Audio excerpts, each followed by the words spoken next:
Preseason begins in 4 days as the Bills gear up to take on the Carolina Panthers. Some news on the stadium following the return of the blue and red. The Bills announced yesterday they'll be addressing partially obstructed view concerns on a case recently due to soreness.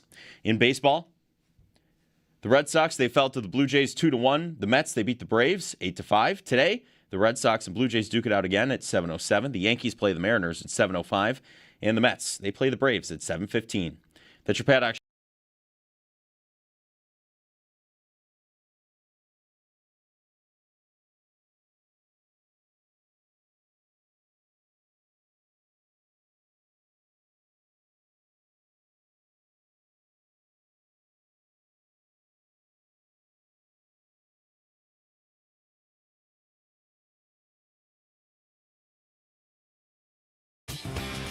Hey, everybody. A little bit of rain out there today.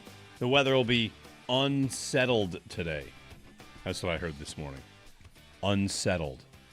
It's a good way to put it. Like my emotions. No, I don't know. Unsettled? Yeah. Yeah. Jeremy and Joe, good morning.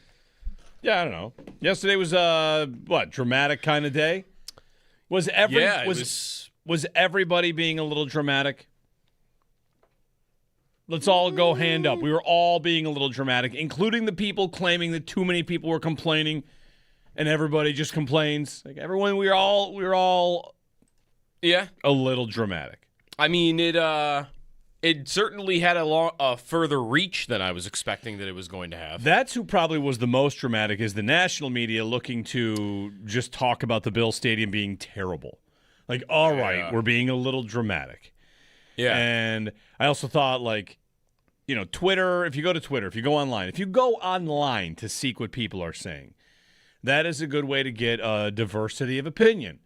So if you, in your experience, was very good and you went to the place that you go to find other people saying things, you're going to find those other things. Mm-hmm. Now the Bills are going to, review some of the complaints, a case-by-case basis. Mm-hmm. This statement was as much about food lines as it was about sight lines, if it was even really about sight lines or anything like that. So anyway, it's a game week. Bills and Panthers, preseason game, injuries all of a sudden mounting injury concerns, and here we are. It's Tuesday, off to the football season. Beautiful stadium. Beautiful. Yes, beautiful stadium. Love it. There was some yesterday about them maybe changing up the utilization of the screens. I saw that. Okay, because the sides weren't really being used for the video replay. They were being used for, like, what was it, like the clock, where they would show the clock and the score was pretty big. Yeah. And then on the other side, there was something. What was it, though?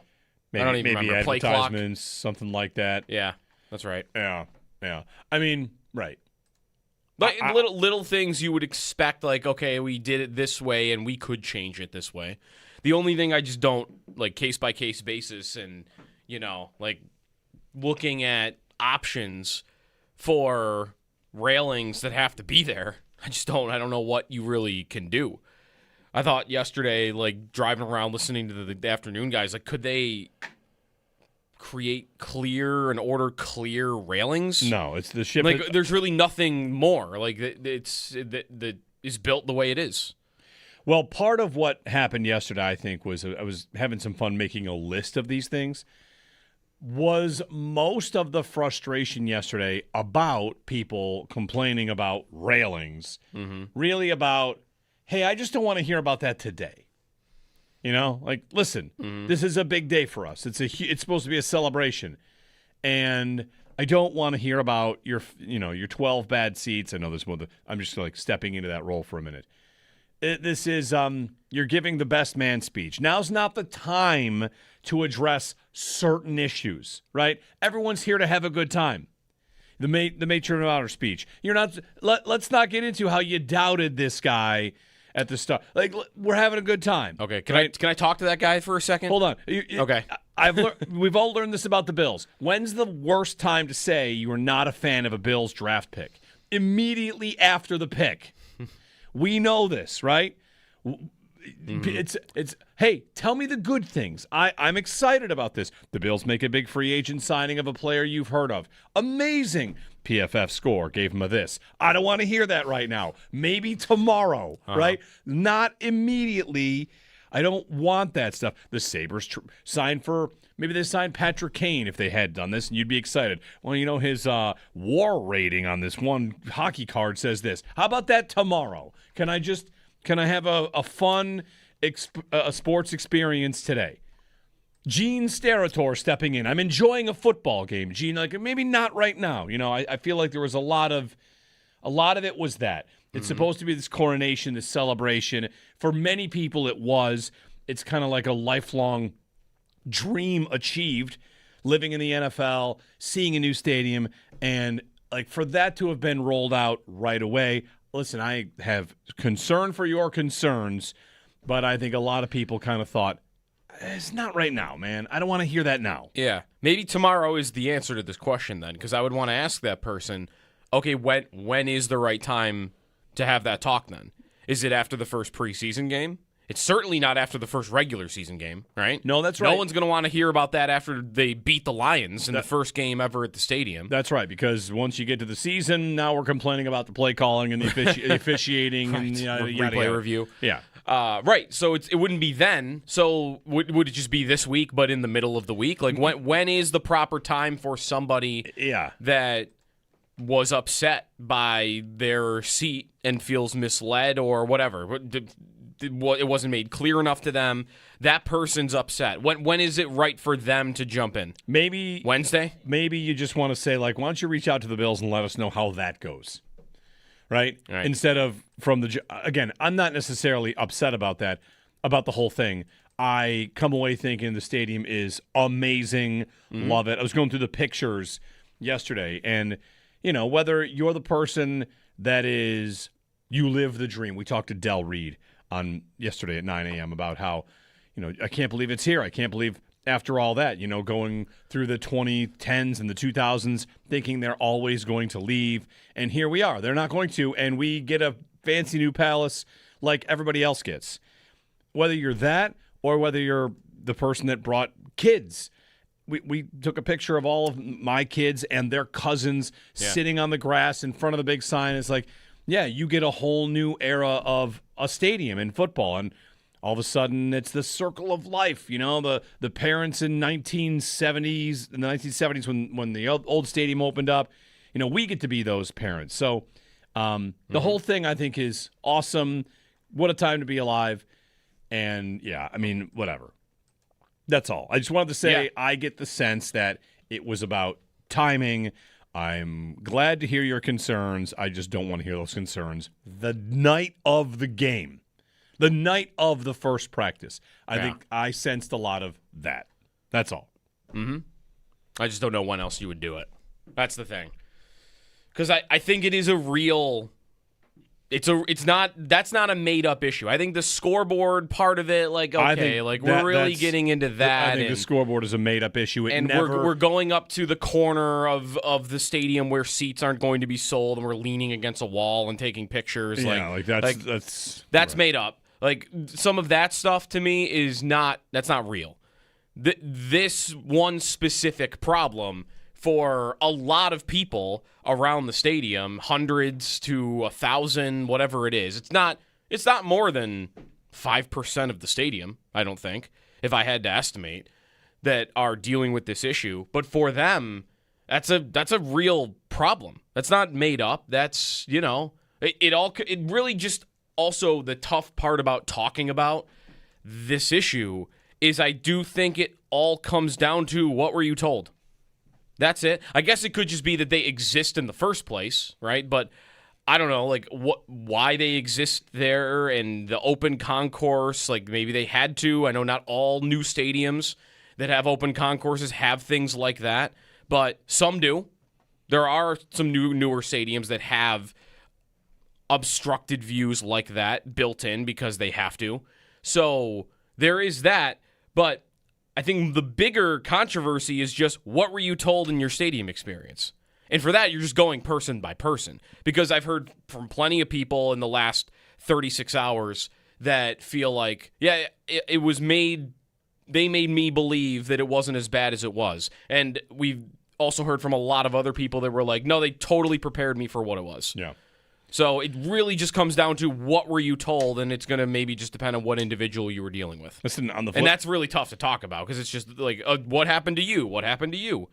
On the flip side, like fair and balanced, I mean, there were some seats where renderings, I think the rendering didn't do it justice. I can say that about my father-in-law's seat. I got to his seat and thought, like, this is way better than I thought it was in the rendering. I saw Brian Koziel tweet out his seats versus the rendering, and his look better in person. Yeah. So maybe that's just one of the necessary evils that goes in with all this.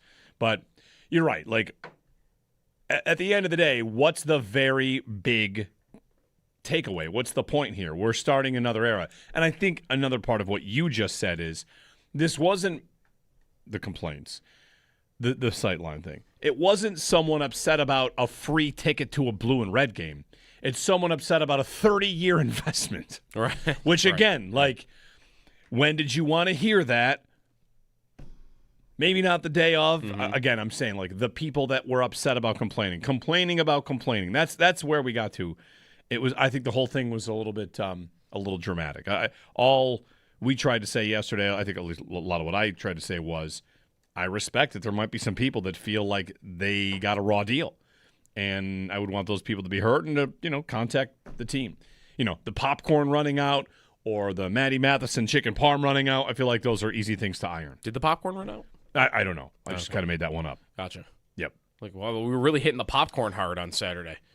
The chicken parm sandwich did run out. We got popcorn. That was not stuff. We got popcorn. It was good, and the kids wore the popcorn hat on their head, the bucket on their head multiple times. That was my experience with the popcorn. I don't really think I heard any negative food reviews on Saturday. Everybody seemed to like the food. Yeah. Well, Upgraded. Think about how different stadium food. Think about how different Saturday will be for the preseason. Yeah. Like a game. That's the other thing about the stadium. You're walking in and you're looking around like you just closed down the house. Like, oh wow, all right, I gotta figure that out. I gotta figure that out. Like Saturday is your first. The family comes over. You have a big party, and there's other things to focus on. The game at hand. I know it's a preseason game, but I feel like fans are going to get into that more than ever. Maybe you'll have people, of course, still walking around the stadium, getting their looks at it, but it'll offer game presentation, things like anthems. I don't know if they'll try a legend of the game. We loosely joked they should bring out preseason legends and do that. And Christian Wade. And maybe they will, right? Maybe Derrick Rogers could be down there and do the hey. Antonio Brown, not that one, but the other one. He was a that's preseason legend. How long ago was that? Greg Williams. Okay, that's early 2000s. Yeah. He was a CFL guy, returned a kick for a touchdown. Anyway. Yeah, I mean, will they be player intros? There won't be player intros. It'll be a watered down version of game presentation. Because I would imagine, like, as fun as that Legend of the Game idea would be, I'm guessing they probably won't do anything like that. They might want to practice the microphone down there. Would they not want to practice the hey? Like, you could just have somebody that's around all the time do it. And even though it's a preseason game. Yeah, that's right. Could you have a player that's an assistant coach? Really, anybody? Somebody who's around. Just all the time. Let's make sure that this process, which we're going to do every game, works. They might have actually done this on Saturday. Did somebody do this on Saturday? Was it George Wilson maybe who was down there? Like someone did like a soft version of the. Where would you rather be? Yeah, maybe it was just leading the chant. Maybe there was no where would you rather be. So. Maybe George Wilson. I mean, he's just going to be around now, right? Like, he could do it on Saturday if he wants. He played for the team. So, yeah, find someone who's around. Okay, I could see that happening. But otherwise, yeah, like what the train horn noise is going to be on a third down, what any of that is going to sound like. Replays. We didn't really see replays, right? Like, that's the other thing about the scoreboard part is like, oh, I thought the scoreboard was a little small. Some people had that takeaway. Like, okay, you didn't really ever look up to see a replay on there. I just think the only people that had that takeaway looked at a picture online taken on a phone. That might be right. I really don't. I mean, that might be right. As someone in the stadium, I just did not think that. Me too. We have not really seen like a replay on it. Like, give me a game situation where a guy caught the ball right along the sideline and they're looking to see if he got in. Okay, everyone turn up to the scoreboard and let's see. And how clear is it? Like that has not yet happened. So that would be new, I think, is like that part of the game day experience, because you need that, right? Like you want to know what's happening on the field. So yeah, I think there's a lot of things on this coming Saturday that we would not have experienced last Saturday. I mean, it's just a real game. There were a lot of times last Saturday where, like, you know, everyone's just hanging out. We're not really even sure what's going on in the field. Yeah. They did drills for a while, right? Yep. With the first half of practice was like, yeah, drills and one-on-one stuff before they even got to like 11-on-11, which is easier to track. 803-0550. If you want to share your experience, if you're someone that reached out to the team and want to say like what you've been told, I don't know what stage of the process that would be at, but the story went, you know, online to the whole NFL world, and there's Adam Schefter tweeting out that the Bills are going to, whatever, have an internal and external review. So, okay, they've got their stuff to get to, including, you know, the 20,000 things that are on the list. I had a buddy who posted his review and said he saw people going around taking pictures of cracks in concrete. Like that's pretty extensive. You know, be someone that does that. All right, you know. All in all, whatever. Like we'll see how the building lives and breathes with us. I started thinking about, again, these are not like complaints. These are just how will the stadium handle a lot of wind and snow? Do they make weatherproof escalators? Ooh, they must, right? The escalators that go to the upper deck are somewhat exposed to the elements. In fact, now that I think about it, I've been to outdoor escalators in Cincinnati, and sure, but again, I'm not asking. I guess I'm asking rhetorically because I kind of maybe know the answer, that they must. There are escalators that are outdoors all over the place. And, you know, at this stadium, there's a lot of it that's open to the elements, not just like the field part, but the backs of the concourse. That sky deck is beautiful. If it's windy and rainy, you know, it might be a spot to get a little wind and rain. How does escalators handle? Do you throw salt down? How do you melt it? These are all things I'm sure the Bills have thought of. Salt on the escalator. I mean, I'm just going through things that in my head as I'm walking around, I'm thinking like, oh, I wonder what it's going to be like here when it snows. You know, will snow get in here? Probably. I'm sure they've got plans to take care of that stuff. Yeah, the skyline deck is also kind of facing the lake, isn't it? It is. Yeah, you could get slapped in the face with some rain if it was. You wouldn't be out there though if it was really raining. The escalator question. I feel like there's no possible way that they're weatherproof. But maybe they are because, right, they go up to where the skyline deck is, which is as exposed as anywhere is in the stadium. The sides I could see being, you know, blocked off. They got the little charge logos in them for the wind confusion. So I guess you could get in that way. Yeah, I mean, it's unbelievable to have it.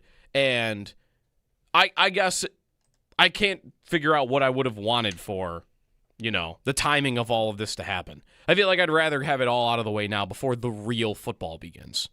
You know, but for many, that was their first experience in the stadium. Like, for us, it wasn't, just because we had been in on tours and other things. I mean, a lot of times we'd been walking, like, through the hot tub rooms and through the field that they're going to practice on that's covered if Josh Allen wants to throw indoors, and the locker room and places like that. I've been through the suites a million times. I shouldn't say a million, like 4 or 5 times. Yeah. Which is probably more times than I'll ever actually go to the suites. Like, which is fine. Which is fine. Like, it looks like there's a space for everyone, and whatever. It's a good time. And I'm excited about it. And I do think that by the time the games are starting, none of this is really going to be like, that's where I think like getting it out now and venting now, if you are somebody that had this happen to you, like, I'd rather hear about it now than as we're approaching the regular season.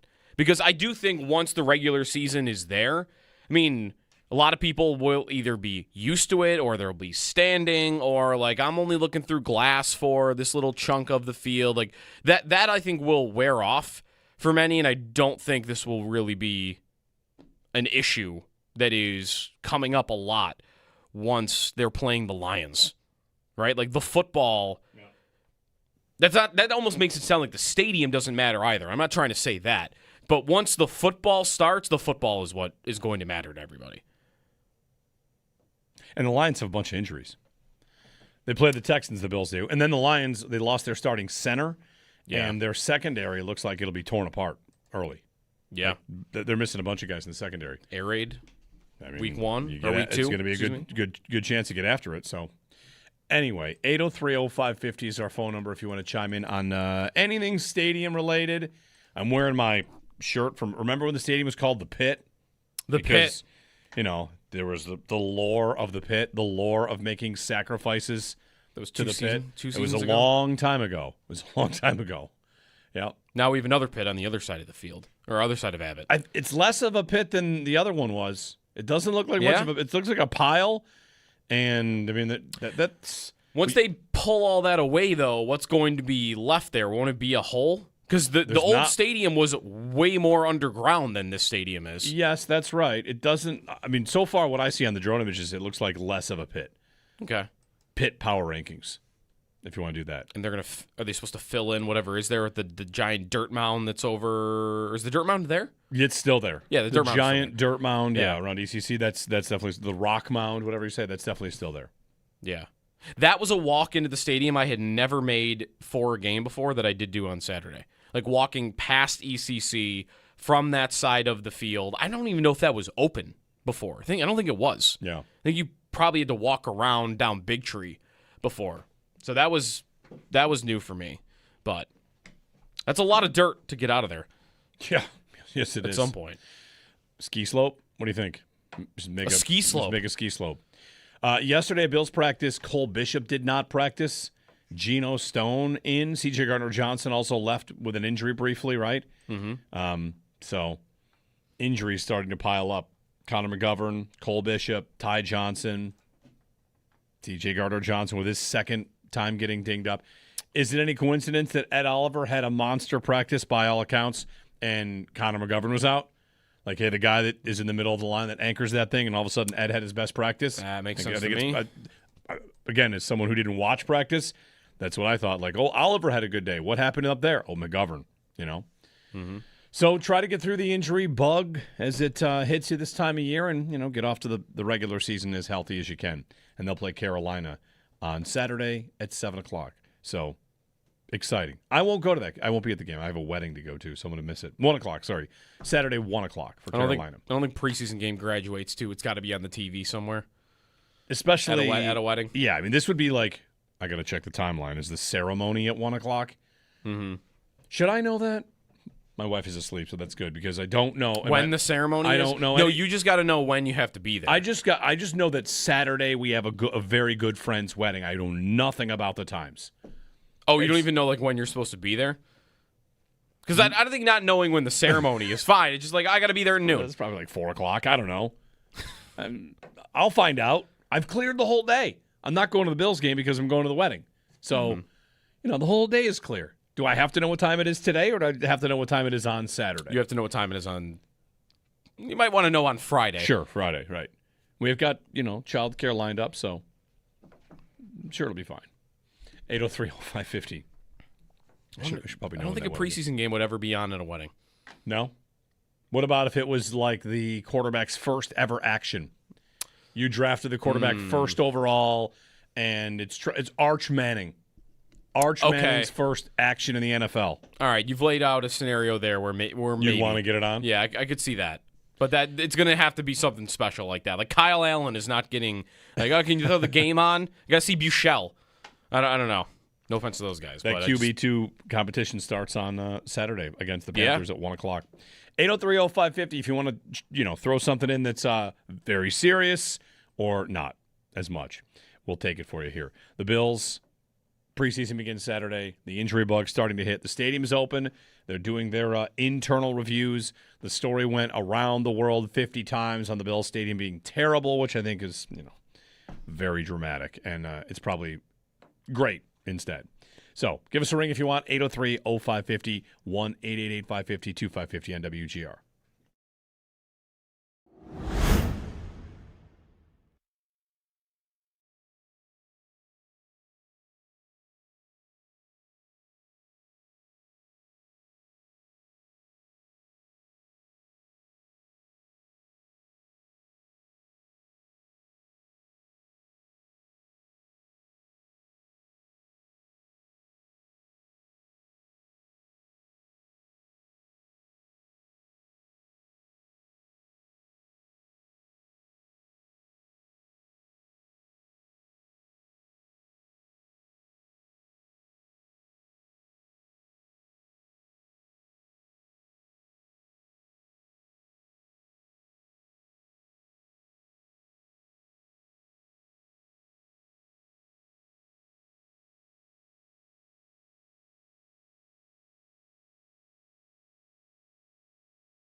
Hey, it's Stinky Joe DiBiase here for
Preseason begins in 4 days as the Bills gear up to take on the Carolina Panthers. Some news on the stadium. The Bills announced yesterday that they'll be addressing partially obstructed view concerns on a case-by-case basis. We're still awaiting injury updates on Ty Johnson, Connor McGovern, and Cole Bishop.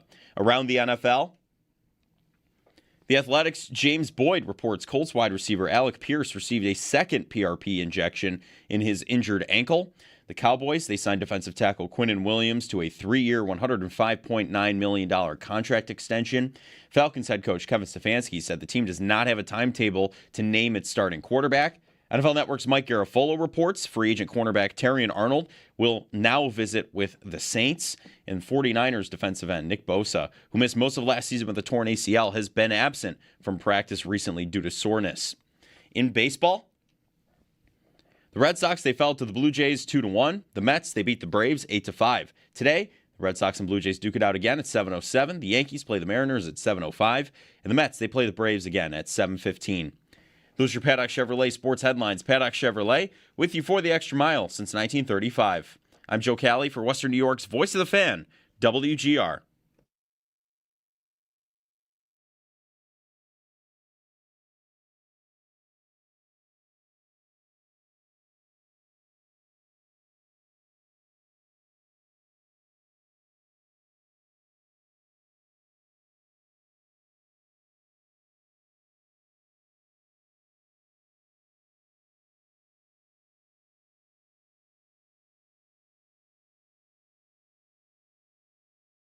Setting aside the fact that the video boards look roughly the size of Michael Scott's plasma TV, there seem to be more than a few seats with obstructed view. If there are multiple obstructed view seats, and if the actual view that they got doesn't mesh with the view that they were shown when they purchased their PSLs, there will be an issue. In a year of celebration, it could ultimately end in a flood of litigation from those who have the seats where they can't see the whole field. That's Mike Florio. Again, I'm just going to say, I want to say I respect if anybody felt they were misled. That is something to be handled with the parties involved and the team. This idea like the NFL or Pro Football Talk will be breathlessly following this is one of these we desperately need games to happen. This is palace intrigue. The NFL always does this, right? This is why, just listening to Florio there, this is why, if I go far enough back, why Rex Ryan wanted to win the offseason. It's like, nobody get arrested, nobody do anything stupid, because especially if something happens in this time of year, it gets an unbelievable amount of attention. We have 5 days to a preseason game. Once the preseason starts, now we get takes on Deshaun Watson playing for the Browns versus Shedeur Sanders. And until Thursday, when there are 6 preseason games, this is the story in the NFL, I suppose. And it seems to me to be a little bit, I'm just going to keep saying, it's a little dramatic. Are there issues? Yes. Should those people bring up those issues with the team and pursue whatever they want to do? Sure. Well, what are you going to do? There's nothing to do. You can call the team all you want. The railings are there. Well, I guess he's talking about litigation. If you wanted to say, you're going to sue the team? This is the picture I was given. This is the seat I was given. Or if you've got emails, blah, blah, blah. Handle that yourself and know that I think you have a just case, perhaps, if that even matters to you. But this idea the video boards are Michael Scott's plasma TV. Well, that's ridiculous. Yeah. Whatever. I don't know what you call the team. Unless you're, what are you starting, a class action? What are you supposed to do? And also I learned yesterday that those don't even qualify as obstructed view, which is why when I go to sell my tickets, I made sure of this. I'm not going to have in a year, I'm trying to selling tickets that are now obstructed view, and I have a tougher time selling them, right? When you can see the field through glass, that does not qualify as obstructed view. Good. I learned something. So really, it is obstructed, but it isn't. I don't know. It's not like the concrete wall is stopping you from seeing one of the end zones and you have to get up and walk around. So that's why I think it's brought to the public is I just don't know what you would expect to have happen if you were to call the team. Right. When I think, wasn't it Legends anyway that was doing a lot of this? You really would want to be calling Legends if you were mad about how your ticket process I'm sure went. you just call your ticket rep. I don't know. I'm getting crossed up on all this because I just want to keep saying I think it is worthy of acknowledgement, but I don't think we have to follow it. Is that wrong?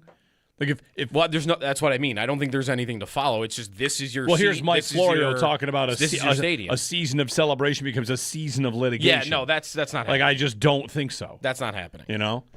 I know that there'll be games in there every single week, and we'll just get to games. We'll be mad at a rookie before we're mad at the Bills again. We're going to be mad at TJ Sanders or something. Or maybe be mad. Who's the next guy we're going to be mad at because he's not living up to whatever. Just regular football complaining, I suppose. And maybe I'm wrong. Maybe there is something that can be done. I can't imagine what it would be. All respect to TJ Sanders, by the way, not actually mad at him. Ed in Syracuse. Hey, Ed. Hey, good morning, fellas. Morning. Hey, I'm kind of on the opposite end of the spectrum where, I came away more happy than expected with the new stadium than when I went in on Saturday. My PSL experience started off shaky where, when I was in the old stadium, I had club seats, and the new club seats priced me out. I just can't afford that, and worked through it, got into the new stadium, and was reluctant, but man, it blew me away. The seats, the space. Like, I'm a big guy. I'm 6'2", I'm 285. In the old stadium, the people that sat in front of me basically had their head in my lap. I had to hug my wife the entire game, so I wasn't hugging some stranger sitting next to me. And these new seats, like, I have no problems. I can put my feet out. I'm not tucked in. Not that I don't want to hug my wife, but I don't have to. I can choose to. So I also think, people, the negativity sells, right? Like, that's why you always see bad news on TV. You don't see the good stuff. So I think, that is unfortunate, and that these things will pass. You guys hit the nail on the head. Once there's actual football taking place and there's a distraction other than, what the new stadium looks like, I think all these complaints will start to disappear. And, the other thing I think you guys said yesterday is there's like a punch list. It's like 20,000 items. Yeah. Like, that's 20,000 opportunities for that stadium to get better than what it already is. And that's the stuff that we know about or are aware of, like, not on top of the presentation of the game day stuff. What's the announcements going to be like when they do player introductions? What's the fireworks going to be like when they score? The sound of the buffalo stampeding around the stadium. Like, none of that took place on Saturday. It's just more opportunities for the experience to improve. Yeah, thanks, Ed. We did get the fireworks. Some. Yeah, they shot off fireworks every hour. Yeah, when the kid ran a ball into the end zone, they shot fireworks after that. Mm-hmm. So you did get a look at, like, what that would look like from in the stadium, which was pretty cool. Yeah. Because you saw it all. Like, the old stadium, they would really only shoot off fireworks from the two end zones, right? Yeah, for the most part, yeah. Right. This was, like, all the way around the stadium. Think to yourself, what are you excited about before you ever walk in there? Because a lot of people, of course, have still not ever been in there. What are you most excited about? Probably didn't think when you were in the old stadium coming to the new one, like, I really want to make sure I have a better chicken parm sandwich. Like, it's very nice to have that, right? That's great to have. But that's probably not the thing you thought was at the top of your list. It might have been as easy as the concourses are navigable. I can walk. And that is definitely true. I was thinking about the concessions and how the arena for the Sabres has this, where there's endless traffic jams because people are in line in the concourse where you're trying to walk through, and then there's a bathroom exit right there. And if you try to walk around the arena in a playoff game and it's packed, like, you just can't move anywhere. There's just not a lot of space. Right. And the Bills Stadium used to be that way as well. Down in the lower bowl, you get in there, and, like, it is a mess. Bathroom lines out of control. If you were to just say, hey, your first experience at the game, you're going to leave your seat to go to the bathroom. You're going to watch a play from the concourse because you can see it. Then you're going to go in, and the line is going to be 20% of what it ever was because everything is just laid out better. Like, oh, okay. That sounds great, right? The lighting is better. The seat is better. There's a million ways that your experience is better that you maybe don't even know until you go through it. What's a December game like now? I don't know. We'll find out in December, right? I'm taking my coat off and putting it on my seat because I'm not going to get snowed on or something like that. Or it's not windy. Or I'm in the concourse, and the concourse is much more, I don't know, inviting or warm. There's so many heated areas. There's radiant heat everywhere. There's so many ways that it will be just a better venue. And again, as we get to the smaller stuff about, like, I'm so happy that they have a Southern Junction foldy. I would have always loved that at the old stadium, but it wouldn't have materially really changed my experience in such a way. So really it's about the experience of it, and so much of that experience is still yet to come. The December part of it. I mean, how many times in recent years has there been a giant snowstorm where there's just not enough time and effort we can put in to remove snow from seats? Yeah. Was it the Bills Steelers playoff game from a couple years ago? Moved to Monday, right? Yeah, but there was one game where like they couldn't move the snow out, so fans had to sit on it. Sit on and in the snow. Yeah. This stadium, it's definitely not happening, at least on one side of the field, I think. And now, okay, there's some snow, maybe even big snow like that, but it's only in 25 to 30% of the field. Guess what? We can remove 25 to 30% of the stadium. When it was 100% of the stadium was like that, we had a tough time doing it. But when it's a quarter of that, and by the time now the game is starting, okay, there was 5 feet of snow in the area, and guess what? There's nothing in the seats. Yeah, right. And never mind, the field is heated too, so any snow that falls will melt on the field and drain through the field. And right. How hot can they get the field? It's heated. That's a good question. Right? I can get my heated floor up to like 95. Well, actually, I probably could get it higher. I don't know what the max is. I can get to like the 90 degrees, so I'd imagine the grass can get up to like... Is that crazy to get up to like 90 degrees? You would be cooking the grass at that point. I don't know. The proper grass temperature? Maybe we can ask. How hot can the field get to melt the snow really fast, you know? Mm-hmm. Phil and Clarence before the break. Hey, Phil. Morning, guys. Thanks for taking the call. Sure. I haven't heard at all in the last couple of days talking about the Gallagher experience, I think it's called. I was lucky to get tickets from my wife's work, and, you know, it's the premium experience, like, on the 50-yard line behind the Bills bench. And, you know, I've been lucky enough to go to Yankee Stadium and do the Legends experience behind home plate, where they have a full buffet before the game. I mean, it's really over the top with the food options like you've never seen before at Yankee Stadium. And the Bills really try to capture a little bit of that. Is Yankee Stadium called like the Legends Club or something like that? I think that's what it's called. Yes. And I could be wrong on what they're calling the Gallagher Club. I think it's a Field Club. Is that the Field Club? There was like there's the Field Club, you know, right at the bottom before you go up to your seats. I don't know if they'll have it open during all the games, but we had access to the field behind the bench for the entirety of the practice. Pretty cool, the kids, you know, getting to sit behind the bench and see Josh, you know, just warming up. The food options, you know, they had it all. It was really, you know, they tried to do, in my opinion, what the Yankees were delivering with their experience. And, you know, it's probably because of practice, things weren't like peak shape, but I'd say they're definitely giving the best effort. And the whole tunnel experience where the fans walk out, when the players walk out and the fans are lining the hall through the tunnel before and after the game, it's really cool how they provided that immersion, you know, for the fans. So I think they knocked it out of the park on that one.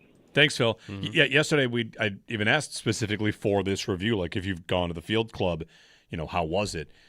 So thanks for that. Thanks for throwing that in. Yeah, there are a lot of different experiences and a lot of different views and segments and sections, and there's the charge bar. There's like, I went to a game and a practice, and I feel like I've only seen 15% of the stadium. Yeah, like I got to do the rest of the walk. There's the corner suites in the one end zone. I didn't see anybody sitting there, but I pointed out to my wife there were couches set up, or lawn furniture, couches, whatever they were. The left corner from where like our seats are when we were looking, there's a corner of the end zone where to the right of where the Bills sideline is. Mm-hmm.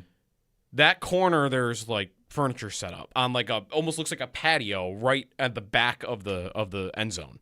And then on the other corner, there's another club there. There's a bunch of club levels that, like, again, same thing. Like, that's all new. And someone will be experiencing that for the first time because that didn't exist before at field level. 803-0550, 1-888-550-2550. Give us a ring. Is it too steep for players to jump into the crowd, by the way? It's another thing we didn't see on Saturday. The wall is taller, that's for sure. So I don't think, you know, Dawson Knox scores a touchdown. Is he leaping into the crowd? I'm not sure those guys can anymore. Might be too tall. I'm not sure. Maybe not everybody can. Maybe some players can and some players can't. You might not see the defensive linemen go into the stands anymore. Right. Maybe the defensive backs do. Who's got the hops, Right. 803-0550, Jeremy and Joe here chatting with you on a little bit of a rainy Tuesday, some unsettled weather today, and we're a couple days out from the Bills and Panthers preseason game. So if you want to give us your thought or ask a question for that matter, let's have it here on WGR.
Starting to slide in on my fantasy drafts. What's everybody's number right now? What's your body count? How many leagues? because I thinned the herd yesterday. I left a vampire league. I deleted a couple of listeners invited me to a guillotine league, and I just delete my team. Thank you for my season. I'm out of that league of yours. I shut down a couple other leagues. I had a league for my text club had I shut that down. Not to say I won't add a few, but I think I dropped my number from 11 to 6 yesterday. Clean up, spring cleaning. That's a big day. I feel lighter. I feel so good. Yeah. Slotting in on my drafts. I'm at 8. 8. I think I'm at 6 I'm or at 6 right now. I'm at 6 or 7. Let me double check. I got Paul's league. I got our Odyssey new Dynasty league we're doing. Yeah, I'm at 7. We are announcing shortly a bullpen guillotine league. Yes. It's one of my 7. So those of you that stream us on YouTube and make comments in the bullpen, we will shortly, probably today, be sending an invite for an 18-person guillotine league. Absolutely. It'll be fun. Last First year, come, first serve. Last year I did what you did. I made a point. I was in like 13. Like I'm gonna cut that down. I got to I think 8. Yeah. Just checked what I'm at. If I join this league, I'm at 14. There you go. Yeah. 1 year, I'm right back. back. How did that happen? I'm taking How did that over happen? Shope's team in Paul's league for this season. So Best ball is the We one added that you one. can have as many as you want, and it's fine, right? Because it's not even Yeah. like being in a league. That's being in a draft. Yeah, you you're just draft draft drafting. Yeah. Well, in that case, I'm in 6 leagues, and I have 1 draft There you for go. best Okay. ball. Yeah. So 6 other leagues. And guillotine, you get knocked out of those. Like I could get down to 4 leagues pretty quick. Yeah. And I know if that happens, I'm going to be miserable. I need like 5 more games. It's a balance. That'll be a So you problem. have 6 leagues. Would you take winning 1? Sure, of course. I think that was my computer. Sorry. I don't think I would. But I'm I should win 1 if I'm in more than 12 leagues. Yeah, I mean, Because if there's 12 people in each league, like you should, if you're in 12, if you're an average fantasy player and you're in 12 leagues, you should win 1 league. That's I also true. I forgot my wife's team. I run finger quotes my wife's team. I won 3 leagues last year. Wow. Out of like a 7. dozen. I was Out of 7? out of 10 or 11. Yeah. Yeah, that's an above average fantasy result, I would say. 803-0550. I'm gonna win the league you and I are in again. The Shope league. Our dynasty I'm league. gonna repeat in that league. I don't know. Back-to-backs are tough. That's true. 803-0550. More on the stadium experience, not the one that you walked through that was computers, but the actual being at the stadium. You want to give us a ring, please do. 803-0550. Also have to get to a couple things that are new in the NFL this year, including coaches and how they challenge. Get to that.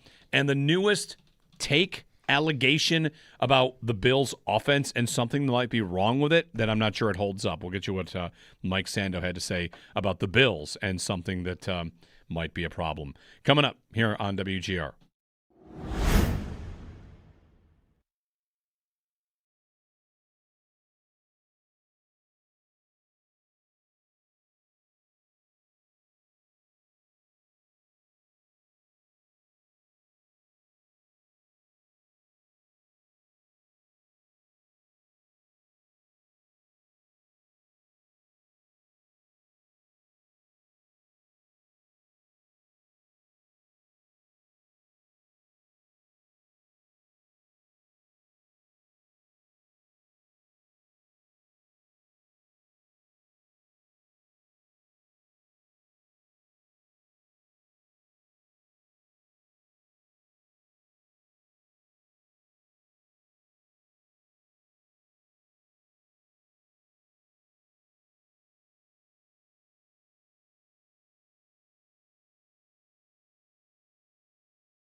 The preseason begins in 4 days as the Bills gear up to take on the Carolina Panthers. Some news on the stadium. The Bills announced yesterday they'll be addressing partially obstructed view concerns on a case-by-case basis. We're still awaiting injury updates as well on Ty Johnson, Connor McGovern, and Cole Bishop.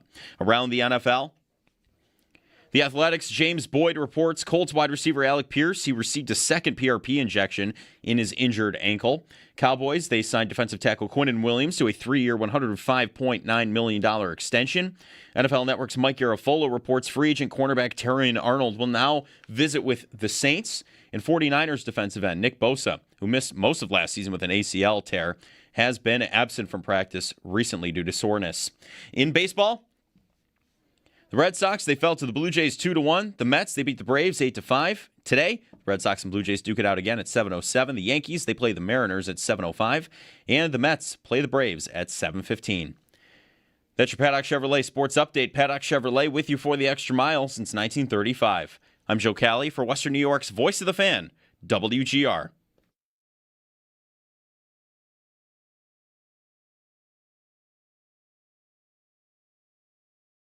Is Josh Allen more empowered? I've heard whispers and people complaining a little bit in the league about the fact that Josh Allen gets to kind of do the pass protections how he wants them. I think that's been a little bit of a source of frustration on the staff at times in the past. Is that a good or a bad thing if that's enabled more? Those would be the concerns, not so much about Josh Allen. I think we know he's going to be a star. Just as you try to go to get over the top, are these fine-tuned changes good? Maybe not quite as good.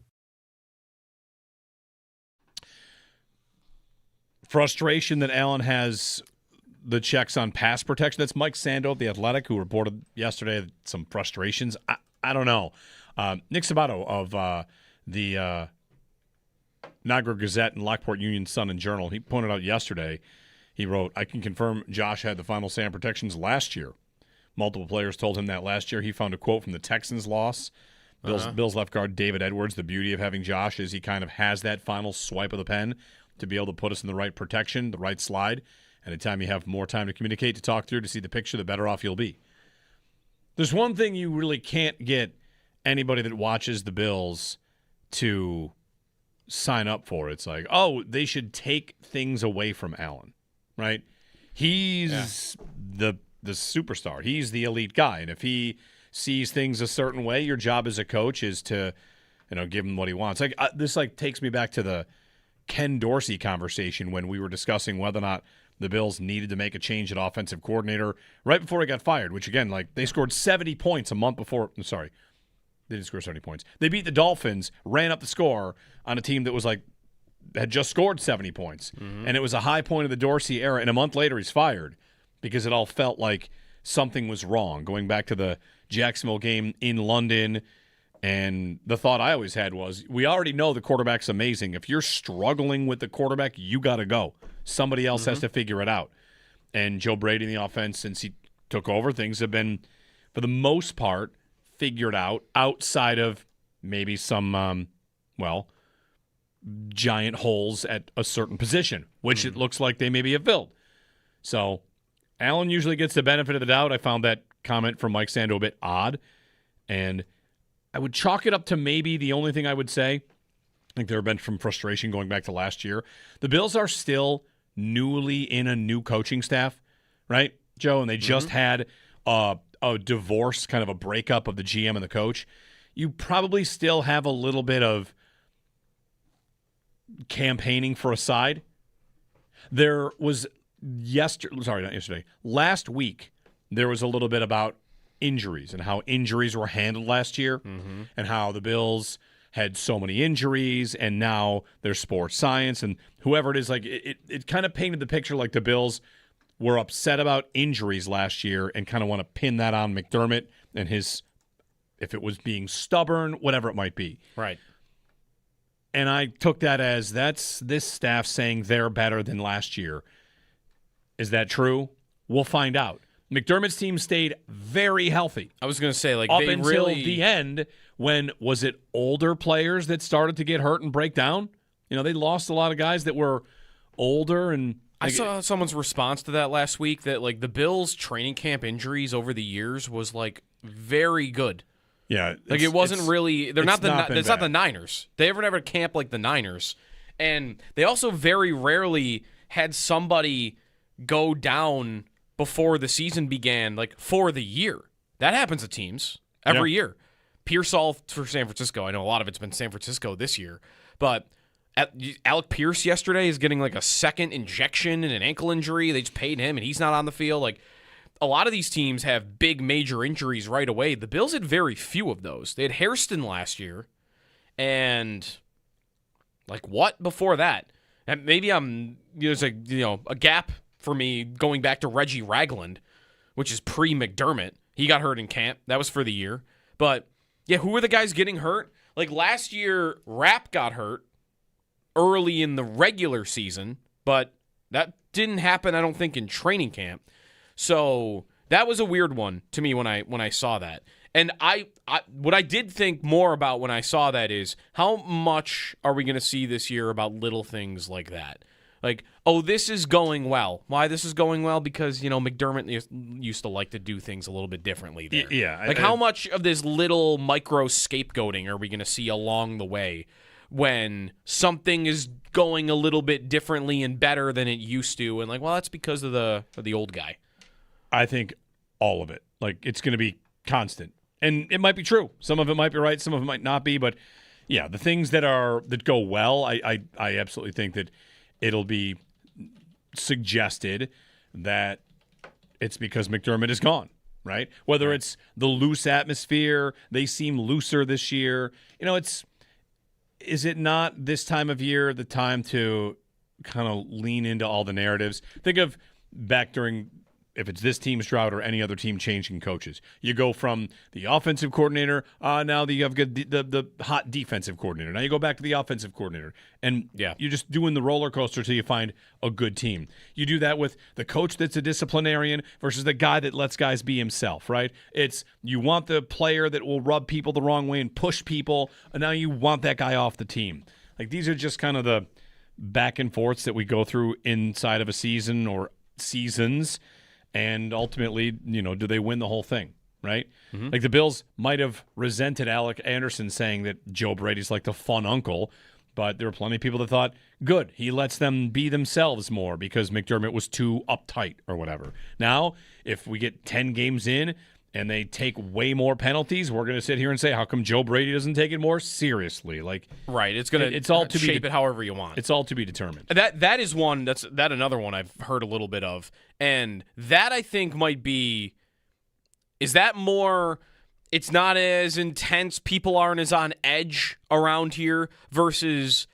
Well, I'm able to be myself more because Sal used to say this all the time when McDermott was the coach. It's the number one thing they said about the team. The players said it all the time. You can be yourself here. All the time. When McDermott was the coach, you could be yourself. Yeah, and so like that to me might be different than everyone's on edge all the time because of the team and the expectations, though, right? Like I guess that also could be how the head coach handles all of that behind the scenes. But yeah, looser, sure, but I don't want that to be misconstrued because we heard a million times over the years that, if McDermott was the coach, you were able to be yourself. Was there a line on that? Maybe that's the difference. We asked this when he signed here. Would C.J. Gardner-Johnson be able to be himself if Sean McDermott was the head coach? I don't know. Maybe they would have signed him anyway. But they didn't often sign guys like that, I guess. That were streaming. During in their dorms at night. But they had Diggs was here for 4 years, 5 years. That was a big personality. Yep. Dawkins has a big personality. He's allowed to be himself here. Poyer, Hyde, Hyde maybe not as much, but Poyer, those guys all were able. Trey White, right? It doesn't have to be a bad thing. Like you got a fun personality. Yeah, go ahead. Let it shine. That always happened here. 803-0550. One injury I forgot, by the way, when I was just mentioning, they never had training camp injuries. Milano had a training camp injury. Yes. Milano had that was a while, right? Wasn't that, into December? Torn bicep? Yeah. Yeah. Yeah, that was another big one. So it wasn't just the one guy, Harrison. It was Milano, too. Unless you're the 49ers practicing in front of the electrical substation, I know trainers have a lot of influence they have to know that some of it is just like luck, bad luck. Sure. Guy gets rolled up on. Maybe, you're pushing guys too hard. You're doing too many sessions. There's a million ways to look at it, but like a non-contact injury, I mean, I know like the trainers matter and the plans matter and nutrition would matter, but there's going to be a certain element of uncertainty where, you just have an unlucky season for that. One place where Brady maybe lucks out is true of all coaches. The NFL has changed the way that coaches are going to challenge now, and it doesn't have to be the head coach anymore. Head coaches can designate a member of their sideline staff to initiate replay challenges starting this year. Oh, I didn't know that. Yeah. Traditionally, head coaches, reach down in the sock or and throw the red flag. The change this year, Rule 15, Section 1, Article 1A. The head coach or head coach's pregame challenge designee can initiate a challenge by throwing a red flag onto the field of play before the next legal snap or kick.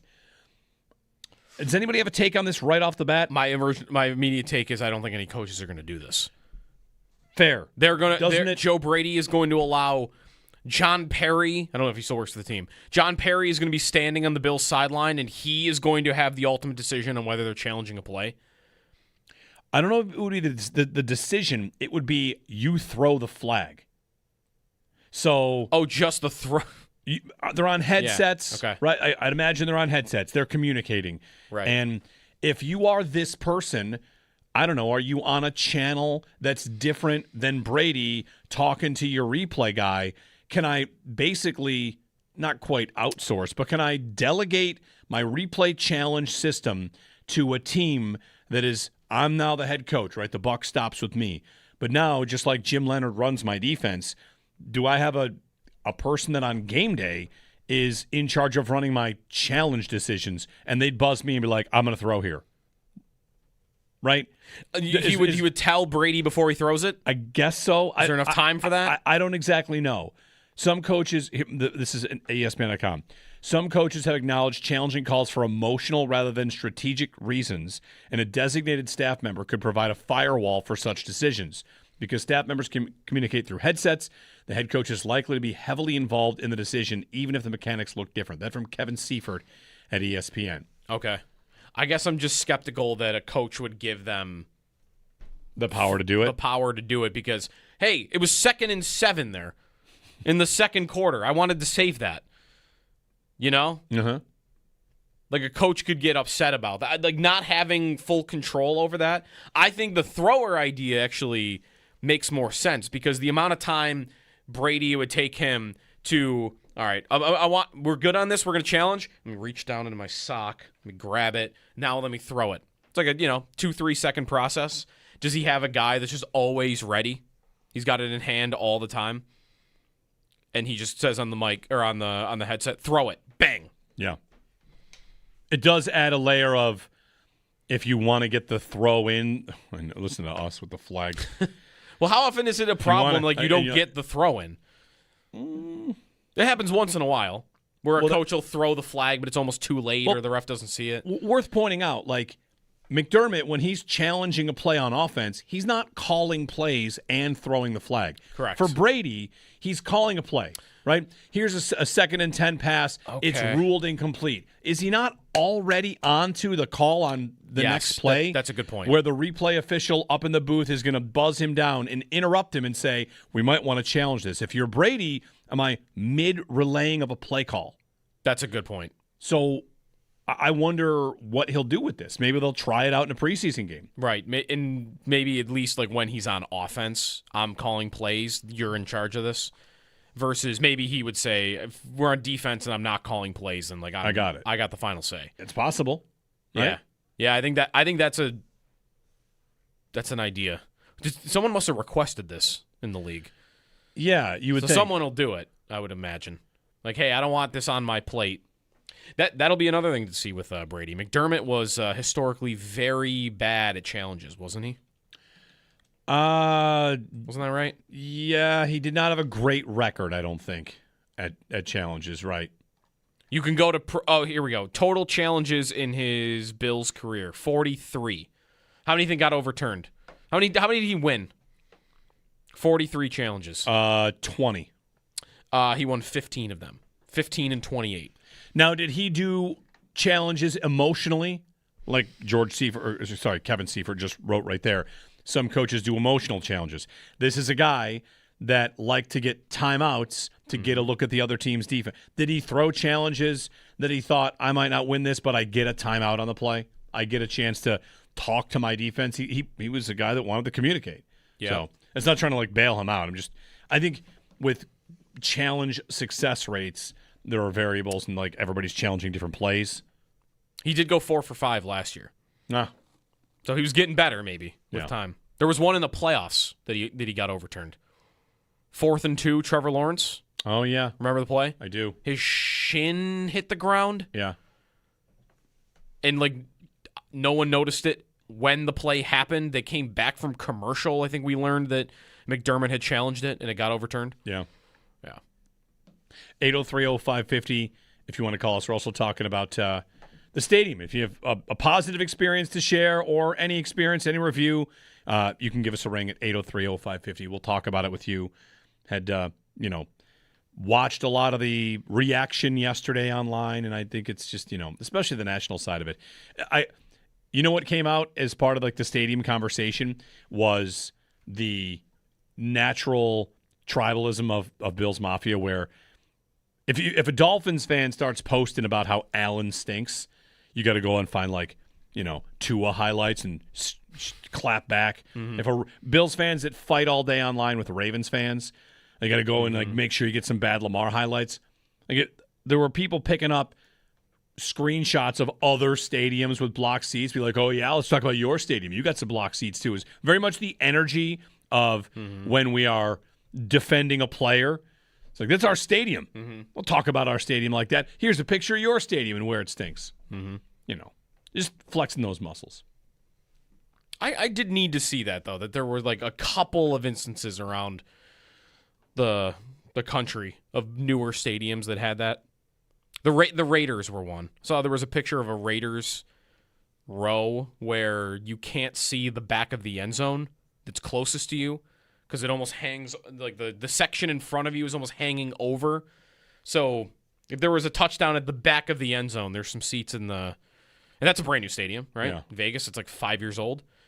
So not quite stairwells. The stairwells was a choice. The most obstructed seat I've ever had in my entire life was last year at the Sabres Montreal game. Game 1. Why? Because I went online and bought tickets that were obstructed view. It was partial obstruction. It was that I don't think there are seats in the arena with Where? Yep. So they are in the 200 level, the tables that are behind the actual there's a bar table there behind the section. Okay. And you cannot see the near side of the arena without standing on your chair. It's a high top chair that has the bar where you put your feet. Oh, this is not an actual stadium seat though. Right. It's it's a table seat that they sold for a reasonable price. I decided in the moment as it's game 1 against Montreal, and my wife and I said YOLO. So we bought those seats. And it was still worth it and great. It was actually the only win I saw the Sabres get in the playoffs. Right. But, it was obstructed view, but what did I do? I kind of knew that going in. I was going to a playoff game. I paid a lot for the seat, and I got in. Would I want that seat every game? No. I don't think I've truly ever had an obstructed seat, although when we went to me and my wife went to see Taylor Swift when she was in Toronto. Can you imagine what that show looked like? They had the big stage, which was a massive part of that tour, the huge stage that went across the whole arena. That stage was 10 feet in the air. So we had already seen one show a year before. So we decided, let's get floor seats. Not close floor seats, back, but floor seats. And then we got there and realized, you can't see any of the stage. It's kind of an obstructed view. Like sitting front row in IMAX, you're this kind too of stinks. close. Yeah, basically. Yeah. Right. Phil in Buffalo. Hey, Phil. Hey, guys. Hi. How's it going? Good. I just want to talk about the stadium real quick. I want to preface it with I think the stadium is amazing. It's awesome. It's completely, it's brand new. It's something that we've never seen. But looking back on it, I think going into it, I wasn't exactly sure what to expect. It was built up to you're going to be walking into like a UFO with like almost TVs on the back of every seat and that kind of stuff. And you have to remember that it is still a big slab of concrete on the inside. Like, I think people's expectations were a bit high for what, it actually is. And like I said, I loved it, but myself personally, I just didn't know. I think I was expecting too high going into it. Okay. And that's kind of what I was getting at. Yeah. Thanks, Phil. I heard somebody else call the afternoon show and say that, like, that the Bills had oversold it. I don't know. I don't think it was oversold, personally. I think everything you were expecting outside of this, again, the small part of the stadium with some people in aisles, take that out of it. What was oversold? The food? No. The artwork? No. The being close to the field? No. I think it would. The canopy? I didn't think so. I would think that it's probably less about whether the Bills oversold anything or if the concept grew in people's minds just because of the price tag, billions of dollars. You're waiting years for this. You look around and you see like SoFi, and I think people just build that kind of thing up in their head to be like, it's going to be better than all of that. And it might be, but I think you can grow it to a place that is not realistic in your mind. It's like Michael Hoyt. Right. Sure. Yeah, that's a great example. Like where you're sort of waiting for this thing to come and then it's here and you're like, oh, this doesn't feel quite as amazing as I may have wanted it to. Well, that's where I would say we were talking about a practice. Right. Very true. That's exactly right. It was a practice. It's going to be okay. Yeah. I think everyone will learn to love it more than they do right now by a lot. Right. If we could fast forward to a home playoff game, I think it'd be like, this place is pretty great. Yeah, 100%. I think when the first time everybody's in there and it gets loud. That will be big. Now that you have all been in there, I shouldn't say that. The people that have been in there, you've not all been in there, and more will go in on Saturday. When you just look around at how it's built, do you not think that the star of the show is about to be the sound of the stadium and the sheer volume? If it produces, because of where the fans are in proximity to the field and the fully enclosed, if it produces like Seattle, that's the identity of the stadium. All of a sudden, it's known as one of the toughest places to play in the league. And if it got that, how much of whatever we're talking about here would fade right behind the headline of it's impossible to play there. Like, for instance, the Bills have their first game of the year in Houston, and I worry about that game in part because that's a very big, very loud stadium that has an incredible defense, and like the Bills' line is yesterday Connor McGovern got a hamstring injury, and I'm worried about it a month out because of what the job will be for a center, even if Josh would call him protections, whatever. But, that home field advantage, it's one of the things the sport actually gives you is how difficult is it to operate your offense in that place. And that might be, the headline of what the stadium's legacy ultimately is. And, of course, that would have been nowhere to be seen on Saturday. Right. Andy in Auburn. Andy, good morning. Hey, guys. How you doing? I just got to say I was there Saturday, and I love the place. From where we were to where we're at, it's amazing. I think it's going to be loud. I think it's going to be fun. It's, such a great place. And I just can't wrap my arms around all this social media negativity coming out. I think it's some people, Bills haters, maybe buyer's remorse of the money you had to spend. And if there's a little railing in your way, you know what? No place is perfect. And I went through the experience picking my seat out. You got a chance to see what the seat was going to look like. You knew if there was a possibility of something in your way. And if you made that decision to buy the seat, you know what? That's on you. And if you're not happy with it, how many seats really have an obstructed view? It's a state-of-the-art stadium, and it's great, and it's going to be great. That's all I have to say about it. Thank you. Yeah. Well, it's hundreds to thousands, I think. So it's not nobody. It's not 5 people that are dealing with it. So. Yeah, and again, like it comes down to whether or not you believe that the people that claim that their fears may have been downplayed. And the other part of it is, like, if we could step for a moment and, like, Tom, I agree with, like, most of what you said. It might be 1% of the stadium. It might be less. Who knows what the number is. But the people that sat down on those seats, that if you're a person that is online complaining, I'm not here for the national media calling the stadium a disaster or an embarrassment or all that. Like, I think that's all stupid, and that's all, like we said, August-based NFL rage bait ahead of preseason action.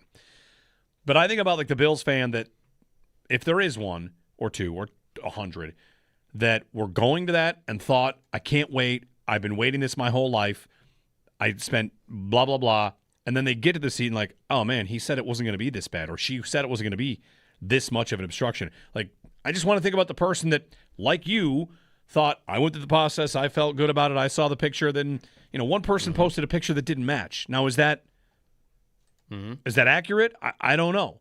The stairs were going the other way in the rendering versus what they actually got. I don't know what to do with it, right? That's something for them to pursue and figure out. But at the end of the day, I want to make sure, like, there's a small difference to me between someone posting online the stadium is a disaster and the person that was just like any one of us going in for the first time, excited and met with, oh, no. Like, right. You could call that buyer's remorse, or you could call that, your coronation like you thought it was going to be, was instead, oh no. Mm-hmm. So I would feel for someone if in fact they do feel like they were misled, if they misunderstood, anything like that. But thanks for the phone call, 803-0550. Excited to see what it looks like on TV, like with a blimp, all that good stuff, Yeah. I bet it'll look a lot brighter on TV. I think one thing about the old stadium was night games. I think Arrowhead's always been this way too. Maybe there's a lot of old stadiums. Arrowhead has night games? Sometimes. Yeah. Arrowhead's on TV? Sometimes. A lot of old stadiums are probably like this, but they come off as very dark for me. Yeah. And I wonder how much brighter, like a Bills, the first game of the season at the stadium, the Thursday night game against the Lions, on TV, I will be at the game, so I won't know this in the moment.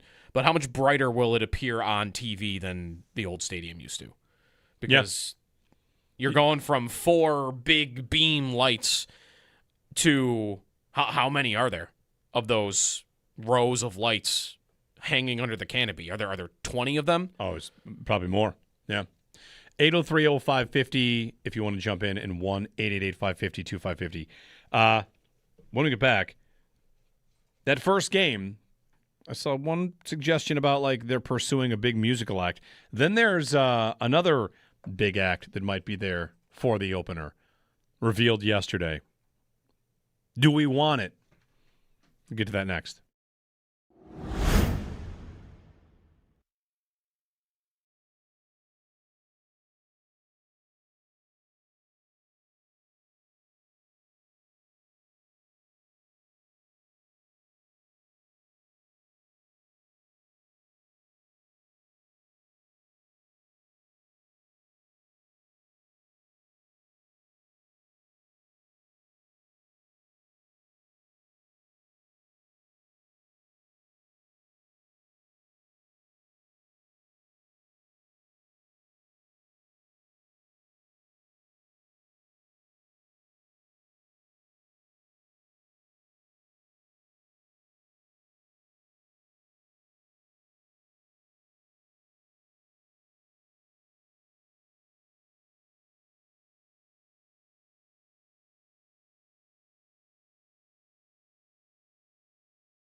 Like, the Bills might have resented Alec Anderson saying that Joe Brady's like the fun uncle, But there were plenty of people that thought, good, he lets them be themselves more because McDermott was too uptight or whatever. Now, if we get 10 games in and they take way more penalties, we're going to sit here and say, how come Joe Brady doesn't take it more seriously? Like, right, it's going it's all to shape it however you want. It's all to be determined. That is one. That's another one I've heard a little bit of, and that I think might be. Is that more? It's not as intense. People aren't as on edge around here versus, well, I'm able to be myself more because Sal used to say this all the time when McDermott was the coach. It's the number one thing they said about the team. The players said it all the time. You can be yourself here. All the time. When McDermott was the coach, you could be yourself. Yeah, and so like that to me might be different than everyone's on edge all the time because of the team and the expectations, though, right?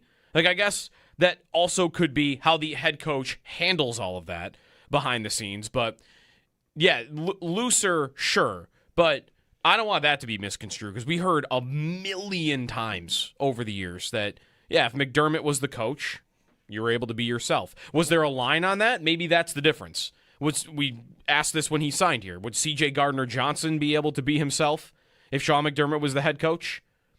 I don't know. Maybe they would have signed him anyway. But they didn't often sign guys like that, I guess. That were streaming, during in their dorms at night. But they had big. I mean, Diggs was here for 4 years, 5 years. That was a big personality. Yep. Dawkins has a big personality. He's allowed to be himself here.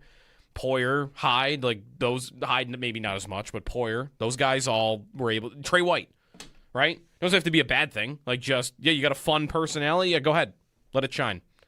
That always happened here.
Preseason begins in 4 days as the Bills gear up to take on the Carolina Panthers. Some news on the stadium. The Bills announced yesterday that they'll be addressing partially obstructed view concerns on a case-by-case basis. And we're still awaiting some injury update on Ty Johnson, Connor McGovern, and Cole Bishop. Around the NFL, The Athletic's James Boyd reports Colts wide receiver Alec Pierce received a second PRP injection in his injured ankle. The Falcons head coach Kevin Stefanski said the team does not have a timetable to name its starting quarterback, and 49ers defensive end Nick Bosa, who missed most of last season with a torn ACL, has been absent from practice recently due to soreness. In baseball, the Red Sox, they fell to the Blue Jays 2-1, and the Mets, they beat the Braves 8-5. Those are your Paddock Chevrolet sports headlines. Paddock Chevrolet, with you for the extra mile since 1935. I'm Joe Kelly for Western New York's Voice of the Fan, WGR.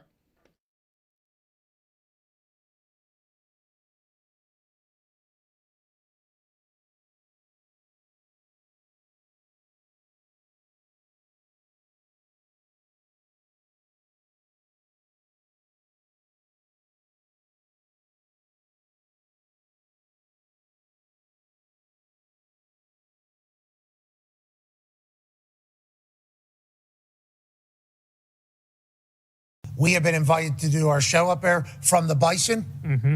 And Oh, wow. yeah. I don't know how that's all going to work still because I don't think that's an ESPN game, but I've been told I can go from the Bison. So On top of them? From our understanding, Inside of like Trojan horse? no, I'm thinking right there in front of these things. Thursday, September 17th, hosting the Lions. The McAfee Show says they've been invited to do their show for the home opener in front of the Bisons. As long as you clear it out by game time. People are going to want pictures, you know? Which I imagine they would be Yeah, able to because I think their show is obviously during Afternoon, the day. yeah. It's fine. It's probably fine. Just make sure there's, space for people to... By like 5 o'clock, Mm-hmm. maybe it'd be nice. I mean, you probably get like a game day. Well, it's a Thursday. Yeah, it's Are people taking off that day? It's Amazon, right? The Amazon game. I'd be taking off the next day if I were going to take one day off of work and I were someone going to the game. All right, I would want to take off the Friday. Yeah, of course. We'll be here Friday morning. Yes. I like their chances in that game. Injuries. Detroit's got injuries, big ones. The Lions had that last year. Oh, they were the most injured team last year in terms of the caliber of player, not just how many games missed, but who missed time. I'm pretty sure the Lions last year, their entire starting defense was hurt.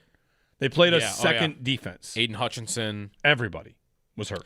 Do you know their first 5 games of the season though? Before they reach their bye week is week 6. I think their only difficult game is the Bills. Yeah, they play the Saints, the Bills, Saints, the Jets, the Panthers, and the Cardinals. Like if they could be hurt. They could be hurt. They could be hurt and go 4-1 pretty easily. Yeah, the Saints. There's some talk they might already have like a top 3 receiving core in the league. The Saints. Just because they drafted Jordan Tyson, who is cooking corners at training camp. He looks good. Yeah. Give him a training camp award. He looks good. 803-0550 is our number. Jeremy and Joe, good morning, everybody. On the injury front, we're waiting to find out a little more on what's going on with the Bills' injuries. They've got a couple. Connor McGovern missed practice, right? I would also say you meant training camp award there for Tyson. Are the Bills not having a training camp hero this year? Every year, there's some guy, everybody, this is the preseason, what I got to wait for here. Every training camp, there's a guy everyone falls for that, that probably won't make the team, but he's making waves, and I don't know. There isn't one I don't this feel year? like I'm hearing that about anybody. It's about the important players, which maybe is better, right? That DJ Moore is the one that's having the great camp. Yeah, that's right. But there's no 60th man on the roster guy that everybody is let's see if this guy makes the team. That doesn't appear to be happening. Right now. There's no running back, right? Is Ian Wheeler that's on the team? Is he making waves? I haven't heard his name really. Get a call in here. Tom in Oakfield is up next. Hey, Tom. Good morning. Good morning. Always enjoy listening to you guys on the way into work, so I want to thank you for that first and foremost. Yeah, thanks for listening. Thanks for calling. Season ticket holder. I'm in the 400 section. My kids picked 420. I'm not sure why, but anyhow, had a great experience at the stadium. The only minor issue I had was the sound was a bit inaudible. Hopefully when we hear the penalties called, that'll all be worked out. But, again, first time in the stadium. But I think the big issue with people right now is that the one thing this stadium lacks is memories. We don't have any memories of the place yet, and until the Bills go there and do something, it's going to be kind of foreign. And I remember saying to my wife, I go, wow, I feel like I'm at an away game. I don't even feel like I'm at a home game yet. And at some point, I think once we feel comfortable, I don't remember any Bills documentary about the 4 years we went to the Super Bowl that talked about the stadium itself in terms of obstructions or, all the inconveniences there. It was always about the teams. It was always about what was happening in the stands. And ultimately, the greatest thing you could say as a Bills fan is, I was there. And I don't think we have that yet. And I think once we have that, all this stuff is going to be totally forgotten. Yeah, thanks, Tom. I like what you said there. It felt like an away stadium. Mm-hmm. I agree. My first walk in there to see it, mentioned we'd had a chance to go through a couple times before and had told you how I thought it was amazing. I'd never seen it with the field painted. And the numbers on it? Yeah. So walk in, look at the field, and think it doesn't make any sense. But my first thought was it's like Miami. Because Miami's a stadium I've been to with natural grass, and all fields are painted the same, but I thought, like, oh, that grass looks really nice. It reminds me of Miami. Why did I think that? I don't know. But even grass is foreign, Mm-hmm. If they change the end zones, that'll be a totally new look. But, yeah, it felt like if you've had the experience of going to a road game, you walk in, look around, oh, this is their house, huh? I like their house. This is kind of cool, except it's yours. Mm-hmm. So, thanks, Tom, for the phone call. I would agree. I had a similar feeling. We did not get the logo, though, yet, or the end zones painted. That also will probably make it feel more. What do we want? We want red. We want red. We want red. We want red end zones. We want red. I don't know why they wouldn't do red.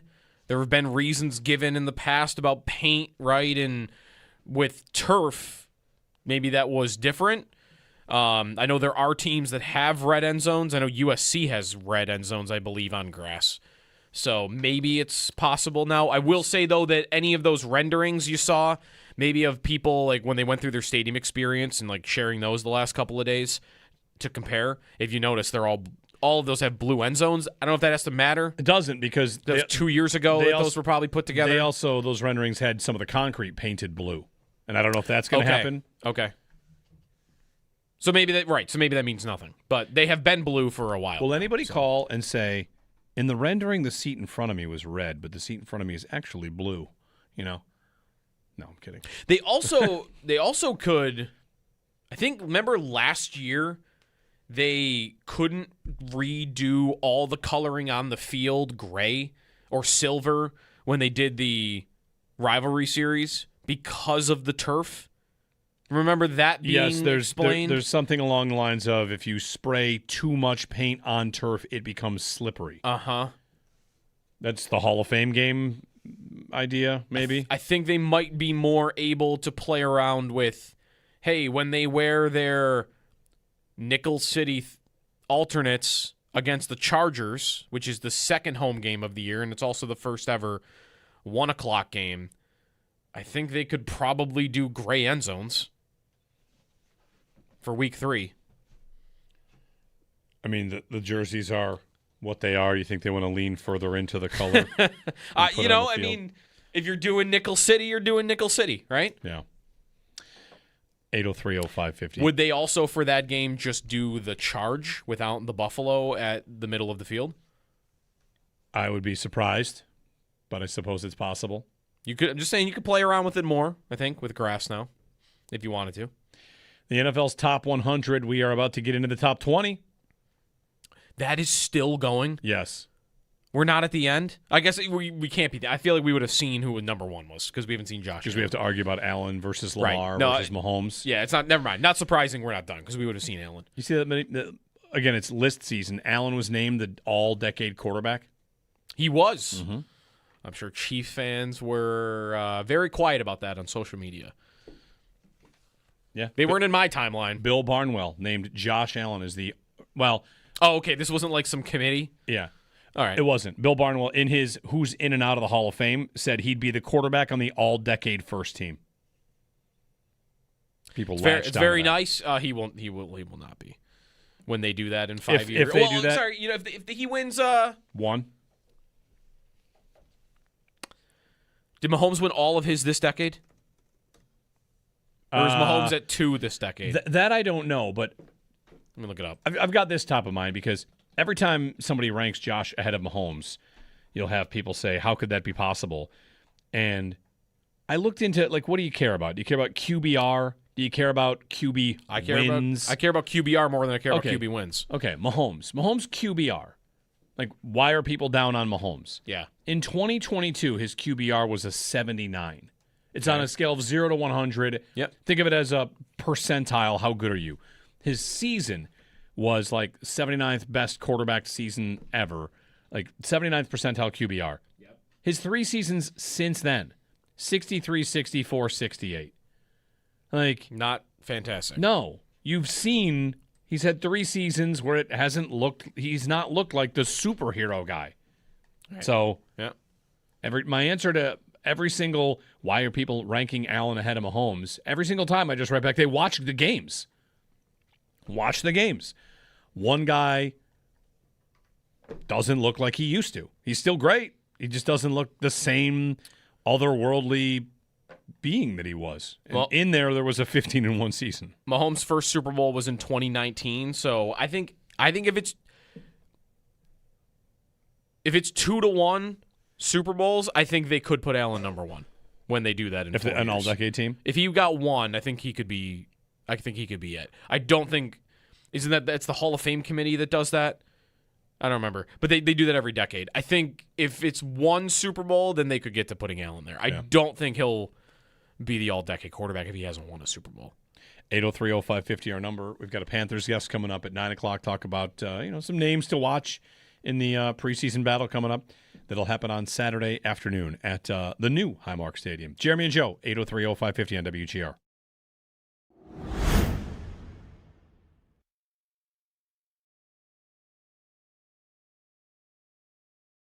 I've heard whispers and people complaining a little bit in the league about the fact that Josh Allen gets to kind of do the pass protections how he wants them. I think that's been a little bit of a source of frustration on the staff at times in the past. Is that a good or a bad thing if that's enabled more? Those would be the concerns, not so much about Josh Allen. I think we know he's going to be a star. Just as you try to go to get over the top, are these fine-tuned changes good? Maybe not quite as good. Frustration that Allen has the checks on pass protection. That's Mike Sando of The Athletic, who reported yesterday some frustrations. I don't know. Nick Sabato of the Niagara Gazette and Lockport Union Sun and Journal, he pointed out yesterday, he wrote, I can confirm Josh had the final say on protections last year. Multiple players told him that last year. He found a quote from the Texans loss. Bills left guard David Edwards. The beauty of having Josh is he kind of has that final swipe of the pen to be able to put us in the right protection, the right slide. Anytime you have more time to communicate, to talk through, to see the picture, the better off you'll be. There's one thing you really can't get anybody that watches the Bills to sign up for. It's like, they should take things away from Allen, right? He's the superstar. He's the elite guy. And if he sees things a certain way, your job as a coach is to, give him what he wants. This takes me back to the Ken Dorsey conversation when we were discussing whether or not the Bills needed to make a change at offensive coordinator right before he got fired, which, again, they scored 70 points a month before. I'm sorry. They didn't score 70 points. They beat the Dolphins, ran up the score on a team that was had just scored 70 points. Mm-hmm. And it was a high point of the Dorsey era, and a month later he's fired because it all felt like something was wrong. Going back to the Jacksonville game in London, and the thought I always had was, we already know the quarterback's amazing. If you're struggling with the quarterback, you got to go. Somebody else has to figure it out. And Joe Brady in the offense, since he took over, things have been, for the most part, figured out outside of maybe some, giant holes at a certain position, which it looks like they maybe have filled.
Yesterday, Joe was a contender for longest drive. Yeah, I don't know if I was a contender or I was just the bad NFL team that started 2-0. Yeah. Everybody was wondering if they would stick. Get your name on that card, whether it's longest drive, whatever. Your name's on the card. You don't write down the distance. Set the pace, Yeah. It's like 260. In the fairway, take it. 260 in the fairway. I thought, maybe everyone will miss the fairway all day. But you didn't win. No, someone hit it like 330 yards. Yeah. Did you go check where it was? Is that why? Or how did you know it was much farther? Someone told me he had like a 330-yard drive. So word of mouth. I trusted people on that. You know, if you do beat somebody by 1 yard, maybe you go tell them you beat them by 50 to make them feel better. Would it make you feel? I don't think that would. But how do you say it? Like, I beat you by 50. If I said I beat you by, look at me, a half a ball, muscles, you'd think, oh, it's so close. Instead, see, but I think you didn't have a chance. Someone is saying that like I only beat you by a yard. Like you were right there, man. Like you were in contender. The guy that tells me like you beat me by 50, like you never had a prayer.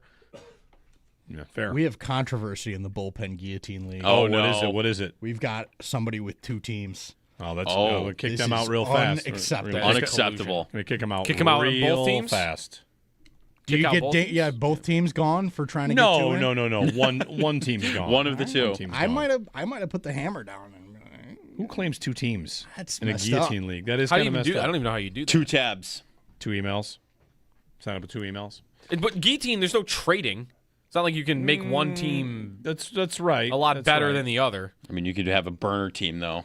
All right, Theoretically. Kevin Shepard in chat has fessed up. You're losing a team, Kevin. Not acceptable. Good. Owen's over here. Not just the mod for the bullpen. Now he's you can be commissioner of this league. No, I can pass it off to you. I don't need that. As the champion of the wide receiver league. The wide receiver league is over. The one-time we had a wide one and receiver done league. wide receiver league. I forgot. You I won won that. that. Yeah. I totally Congratulations. forgot I won that. It's great. The forever champion of the wide receiver Yes, league because we will not have you defend your title. Sweet. I'll own that. I'm feeling draft FOMO. I haven't had any drafts yet. Me neither. I mean, I had a dynasty draft or 2, but no real fantasy draft, and I don't have one. I think I have one this weekend. I had another It's draft. just another dynasty. Like, I want a real, full, honest draft. I have a weekend now with 5 drafts. It's the weekend of you guys set. The Odyssey. Yeah, the 29th and 30th. We're not totally set there. We can move that around. No, don't move it on my behalf. I don't. I'm only one of 12. All right. I want to be my 1/12. 803-0550. Today's also we can get to this a anniversary of sorts for the Bills. Oh, or this day in Bills history. August 11th. This day in Bills history. All right. I'm trying to figure what that is. Jeremy and Joe, 803-0550 on WGR.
Preseason begins in 4 days as the Bills gear up to take on the Carolina Panthers. Some news on the stadium. The Bills announced yesterday that they'll be addressing partially obstructed view concerns on a case-by-case basis.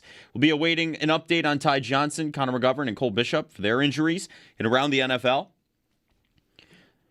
the Cowboys, they signed defensive tackle Quinnen Williams to a 3-year, $105.9 million contract extension. Falcons head coach Kevin Stefanski said the team does not have a timetable to name its starting quarterback. NFL Network's Mike Garafolo believes free agent cornerback Terrion Arnold, he's visiting with the Saints, and 49ers defensive end Nick Bosa, who missed most of last season with a torn ACL. He's been absent from practice recently due to soreness. In baseball, the Red Sox, they fell to the Blue Jays 2-1. The Mets, they beat the Braves 8-5. Today, Red Sox and Blue Jays duke it out again at 7:07. The Yankees play the Mariners at 7:05, and the Mets, they play the Braves at 7:15. That's your Paddock Chevrolet Sports Update. Paddock Chevrolet with you for the extra mile since 1935. I'm Joe Cali for Western New York's Voice of the Fan, WGR.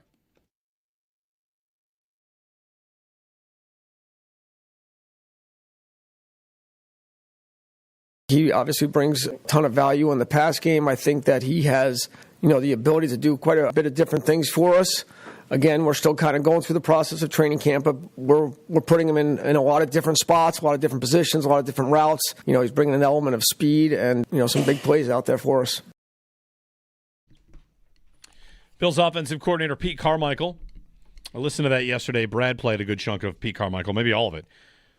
And his comments on a couple different things. Good morning, everybody. Jeremy and Joe, happy Tuesday. A little bit of rain earlier this morning. Expected to be kind of nice today. The weekend looks gorgeous, and Saturday looks great. So not only will Saturday be the first game, a preseason game at the new Highmark Stadium, but you might get a real good solid dose of what Sunday 1 o'clock might feel like. Saturday high of 78, and by the game time kickoff temperature forecast is like 76. So nice day to tailgate and go to a preseason game if you have the tickets on Saturday. Should be a pretty should be full house. Should be well attended. Yeah, should be well attended. And be a good time. We'll take your calls on the stadium if you want. 803-0550. We did start there again. Just to quickly recap, like maybe what we've said today. My feeling listening to the station a lot yesterday and seeing a lot of the reaction, there's just like reaction, then reaction to the reaction, then reaction to that. The thing that has been driving me nuts is the zoomed out national, the stadium is a disaster posts, because that's, of course, not true. It's definitely not a disaster. It's beautiful and amazing for the overwhelming majority, and for obstructed view seats, which are, grabbing headlines and worth a conversation. To me, they certainly don't paint the entire stadium in that light. It's awesome. I think it is. It's kind of, I'm with a lot of people, hard to believe it's real. And walking in there was great.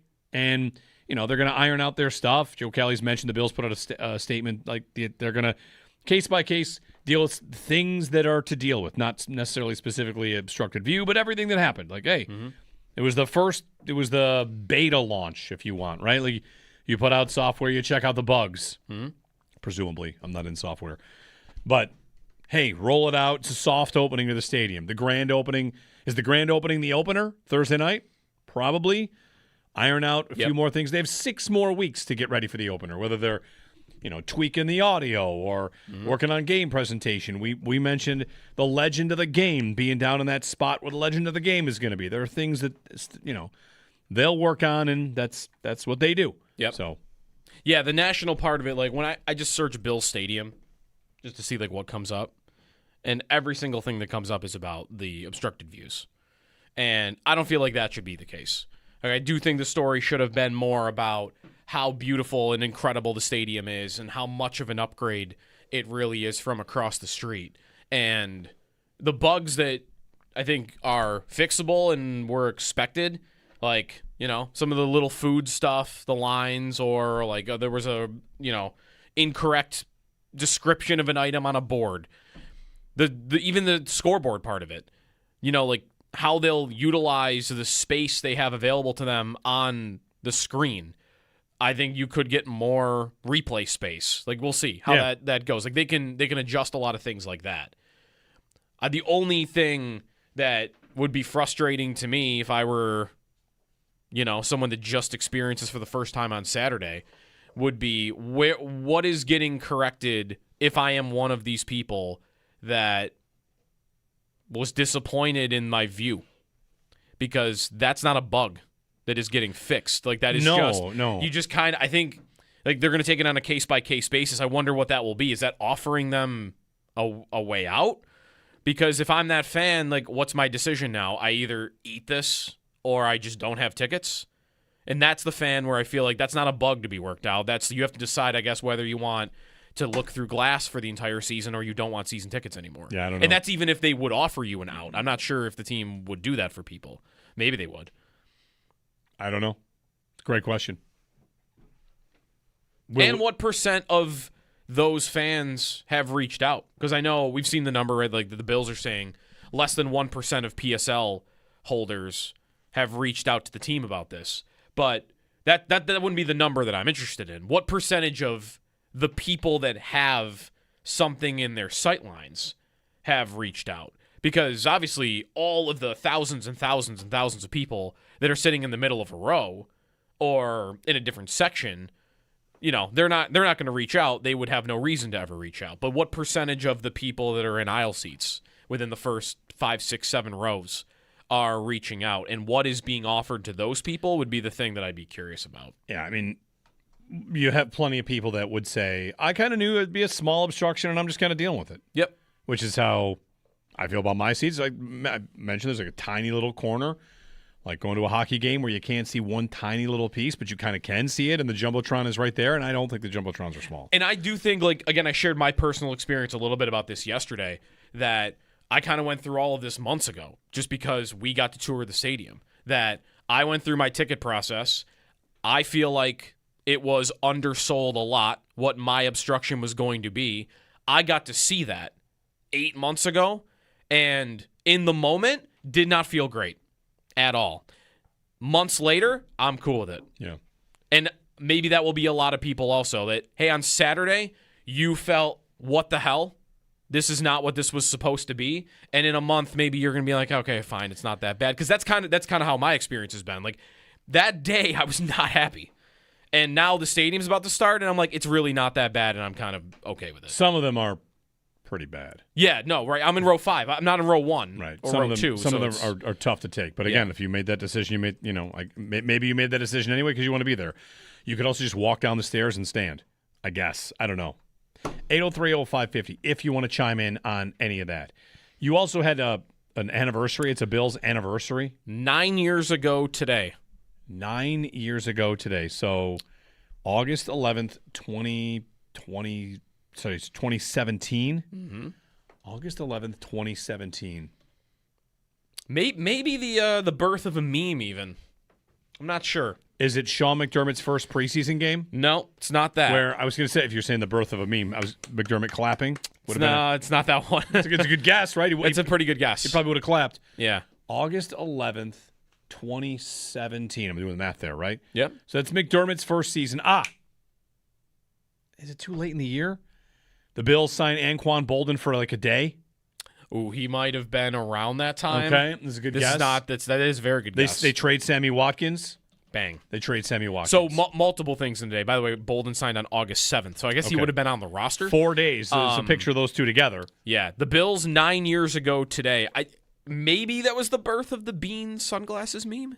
I don't know. I don't know when that actually started getting used. I think that probably got used around the maneuvering to get up to get a quarterback. Okay. Because they traded, and then they moved Cordy Glenn and slid further, and they moved all the way up for Allen and did it without using their other first. Yep. Like, that was some pretty good stuff. They also used one of the picks they got this day to do that.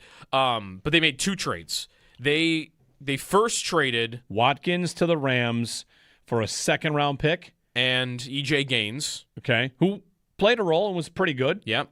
That second-round pick, I believe, I think they took moved that up. and they spun that around. And then the other trade was Ronald Darby.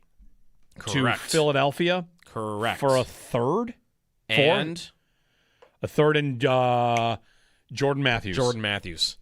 Former, hey, this receiver will do well here, and he did not do well here for Jordan Matthews. He didn't. So on the day they traded Sammy Watkins and Ronald Darby got a second, a third, and Jordan Matthews. Yeah, Jordan Matthews then tried to come back in the NFL as a tight end.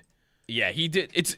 He did not have a good tenure here, and he really never played in the league again. Do you remember, though, what he was going into his he had 3 consecutive 100-target seasons in Philly to start his career, 3 straight years over 800 yards. I mean, I guess the Eagles were, onto something. They didn't think he was maybe that good, and he was expendable because the rest of his career he had 600 yards, barely, and only 282 with the Bills. But that was when a lot of people thought they were going to tank, right? Yeah.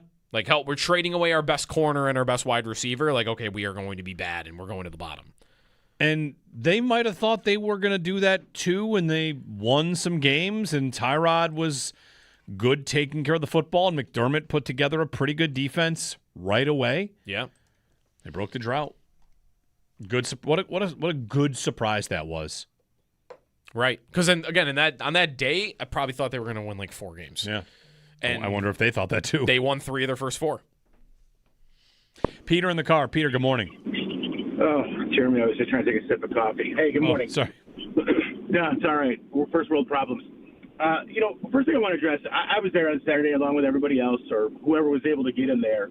I am almost certain that you could have put out the most pristine stadium and Buffalo people would have found something to complain about no matter what. It's what we do with the environment that we live in, the 8 months of winter, the 30 days of spring, 25 days of summer. They'll find something to complain about. I'm sure the Bills, I was listening to that Sal podcast where Pete Welly said there was a 20,000 punch list. They're going to whittle it down. They're going to figure it out. But my seats are about 3 rows from the top of the building. It is what I can afford. And I was wondering when I was sitting there about the second most beloved segment on GR with you guys, that after being Howard Picks the Bills, is what they're going to do for flyovers. I mean, that covers a lot of, space, the canopy. And are we going to be able to, see a flyover? Are they going to do flyovers? And are we going to be able to talk to the pilots that I know you love talking to? And that was a major concern that I had. It's a good question. I don't know if I'll have an answer to that yet. Would there be one on Saturday? I don't think it's a preseason game. There could be. I could reach out. I would imagine we're going to get flyovers because in the NFL, they do flyovers over domes on TV. That has happened. I've seen that. Yeah. So you will see the planes or helicopters, whatever it is, going over the stadium. You just won't see it approaching, right? You'll hear it approaching. Yeah, well, I would bet we still get flyovers. I mean, if you go to the sky deck, you could watch it from there. Be a good spot to watch them coming in. That's a good point. You could do that. That's a good question if they'll still have some. I would guess yes, but I don't know. And if they have them, we will, of course, do our best to have flyover radio continuing as part of Football Friday. We're also going to talk with Pat Hammer this year. Pat Hammer doing our weather updates. He was on with Sal for a lot and reached out and going to add him to our Friday lineup. Just, what's the weather look like? He might have more of a challenge this year. You can really figure out, can we figure out, how far the wind is this much and it's going this direction? Can we figure out who in the stadium is going to be safest?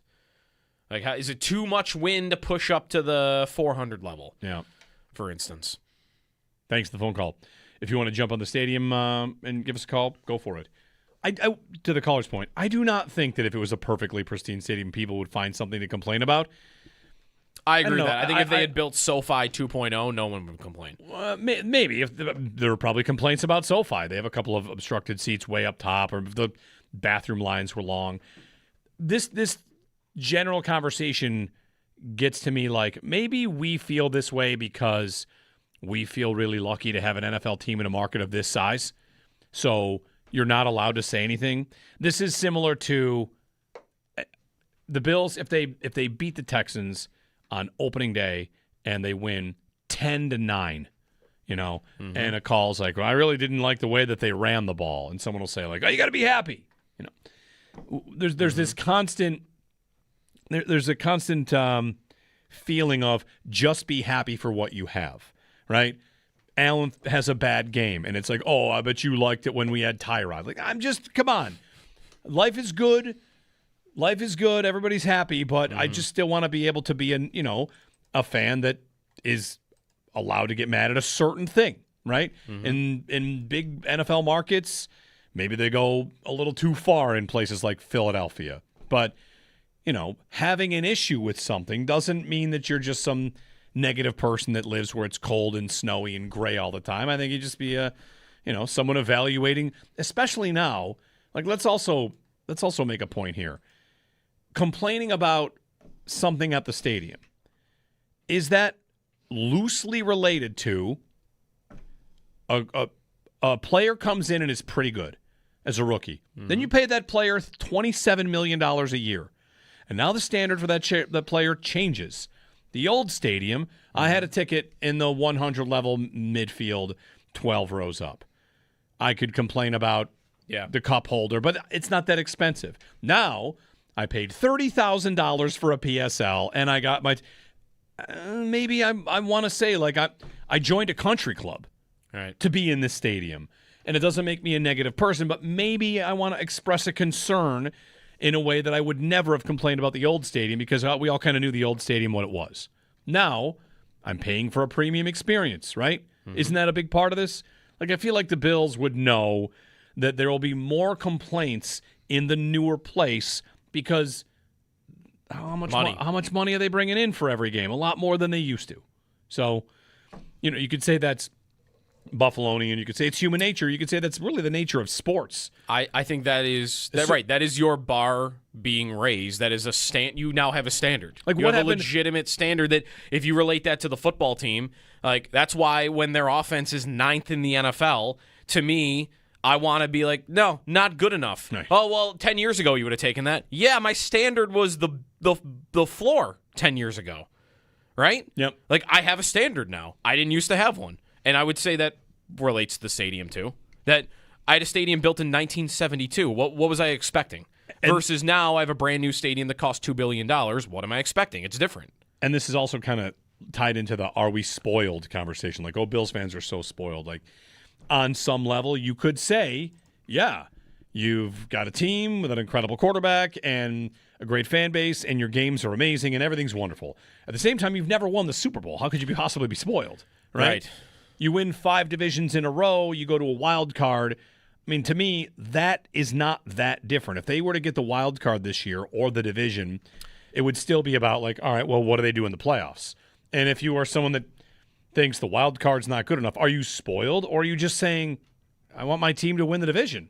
What do they do in Baltimore? What do they do in Kansas City? What do they do in Philadelphia? These are big-time NFL markets that just have standards, and we graduated to the part where we can have those. I also always do wonder if, and then maybe this could be the stadium, complaints, some of them over the last couple of days. I always wonder if anything around the team that sounds like complaining or you're spoiled, whatever, is just misguided frustration that they have not won the Super Bowl. Because I don't think it would get worse if they won the Super Bowl. They would all get better. A lot of this would be more limited if they had won the Super Bowl. Yeah. And if you're a fan that is frustrated they haven't won it, that energy will come out. And it might come out in, the scoreboard's not big enough. Well, it is, but you're mad that they haven't won. If Zach Benson scores 3 goals this year, guess what? Like, he just got paid. It's a little bit different the way he goes from being this draft pick, rat king, everybody loves him, to like, I need some points now. 7 million, 7.5 a year, or whatever. It's just, I think it's the nature of sports. Thank you for the phone call. I'm not sure he could ever do anything, though, that guy, that could get people against him. If he had signed like a $13 million a year offer sheet, maybe. Who had it change? Who had the way people thought about them change the most based on money? Athlete. Here. Ooh. The guy I think about for this only played for big money. Like, whenever Mario Williams would not get a sack, he'd be referred to as the $100 million man. But he came in as the $100 million. Right, I know. Yeah. He came in with really high standards. And, of course, he was awesome. Yeah. But he had that very, very high standard to live up to. And, we might have even said, like, hey, he'll never live up to that contract. Like, who? So what you want is someone who got drafted here, did really well, and then got paid. And it became a different relationship. Is there a easy answer for that? Because there are free agent busts like Villy Leno, right? I mean, Fitz went from lovable underdog story to he got a contract and now he's not good enough and he has a noodle for an arm. Like that happened pretty quickly. But we still loved him. I think we refound our love after he had been gone for a couple years. I don't know. I think everybody knew. People were ready to run him out of town in those last year or two when he was starting to stink. Yeah. That's how I remember it personally. 2012 they go 6-10.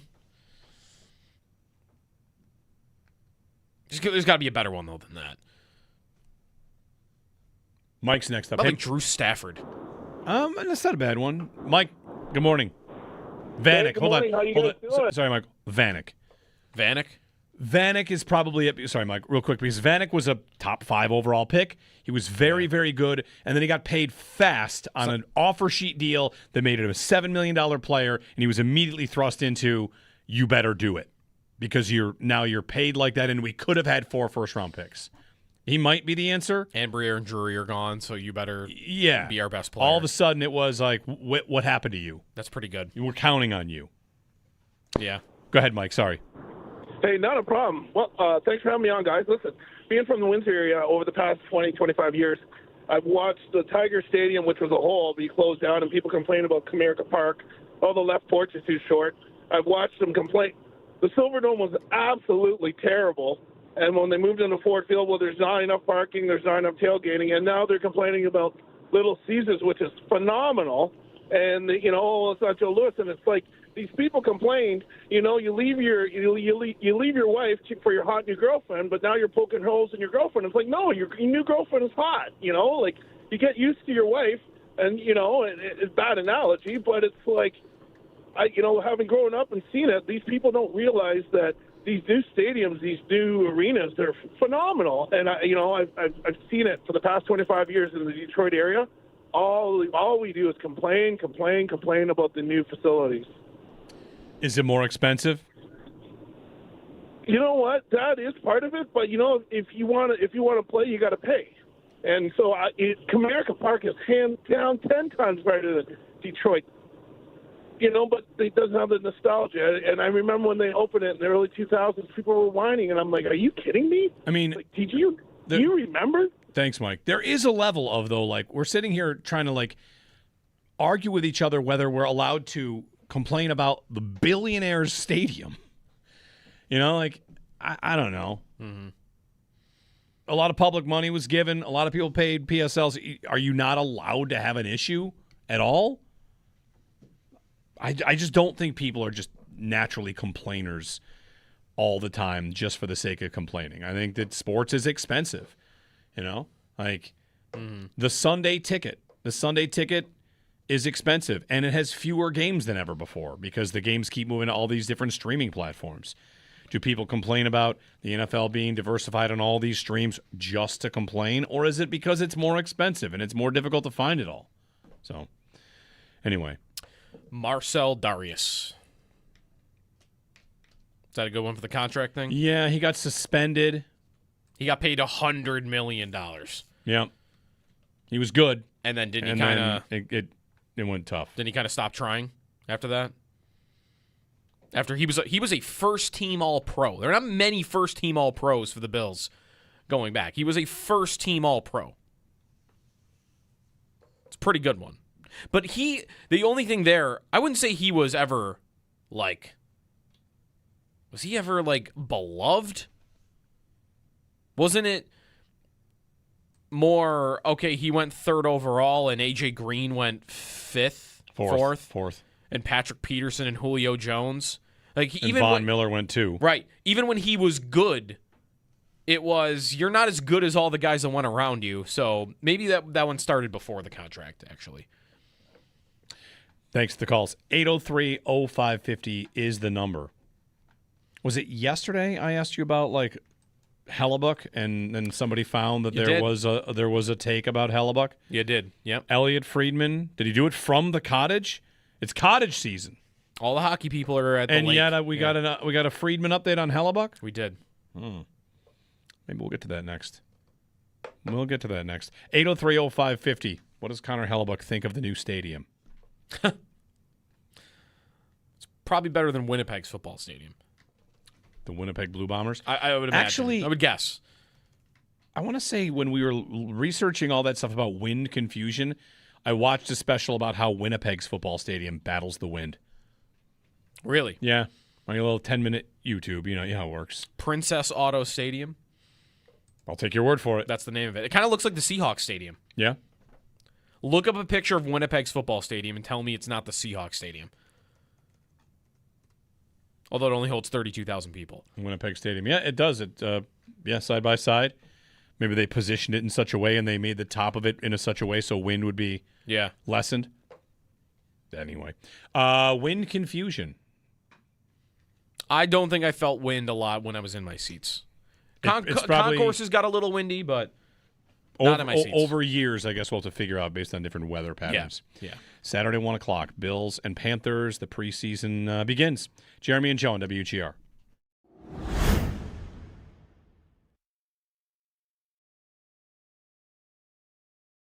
I've heard whispers and people complaining a little bit in the league about the fact that Josh Allen gets to kind of do the pass protections how he wants them. I think that's been a little bit Jeremy of a went source here of for frustration Riverfront on Auto the Sales staff 13. at times in the past. Is that a good or a bad thing if that's enabled more? Those would be the concerns, not so much about Josh Allen. I think we know he's going to be a star. Just as you try to go to get over the top, are these fine-tuned changes good?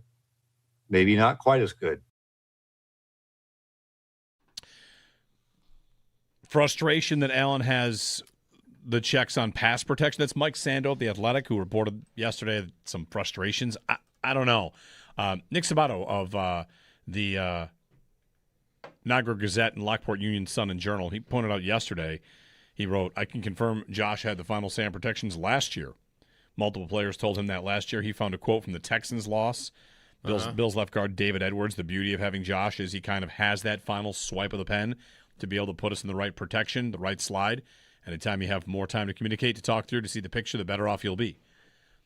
There's one thing you really can't get anybody that watches the Bills to sign up for. It's like, they should take things away from Allen, right? He's the superstar. He's the elite guy. And if he sees things a certain way, your job as a coach is to, give him what he wants. This takes me back to the Ken Dorsey conversation when we were discussing whether or not the Bills needed to make a change at offensive coordinator right before he got fired, which, again, they scored 70 points a month before. I'm sorry. They didn't score 70 points. They beat the Dolphins, ran up the score on a team that was had just scored 70 points. Mm-hmm. And it was a high point of the Dorsey era. And a month later, he's fired because it all felt like something was wrong. Going back to the Jacksonville game in London, and the thought I always had was, we already know the quarterback's amazing. If you're struggling with the quarterback, you got to go. Somebody else has to figure it out. And Joe Brady in the offense, since he took over, things have been, for the most part, figured out outside of maybe some, giant holes at a certain position, which it looks like they maybe have filled.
Preseason begins in 4 days as the Bills gear up to take on the Carolina Panthers. Some news on the stadium. The Bills announced yesterday that they'll be addressing partially obstructed view concerns and any others on a case-by-case basis. We're still awaiting an update on Ty Johnson, Connor McGovern, and Cole Bishop, injury-wise as well. Around the NFL, The Athletic's James Boyd reports Colts wide receiver Alec Pierce received a second PRP injection in his injured ankle. The Cowboys, they signed defensive tackle Quinnen Williams to a 3-year, $105.9 million contract extension. NFL Network's Mike Garafolo reports that free agent cornerback Terrion Arnold, he will visit with the Saints. And 49ers defensive end Nick Bosa, who missed most of last season with a torn ACL, has been absent from practice recently due to soreness. In baseball, the Red Sox, they fell to the Blue Jays 2-1, and the Mets, they beat the Braves 8-5. Those are your Paddock Chevrolet sports headlines. Paddock Chevrolet with you for the extra mile since 1935. I'm Joe Cali for Western New York's Voice of the Fan, WGR.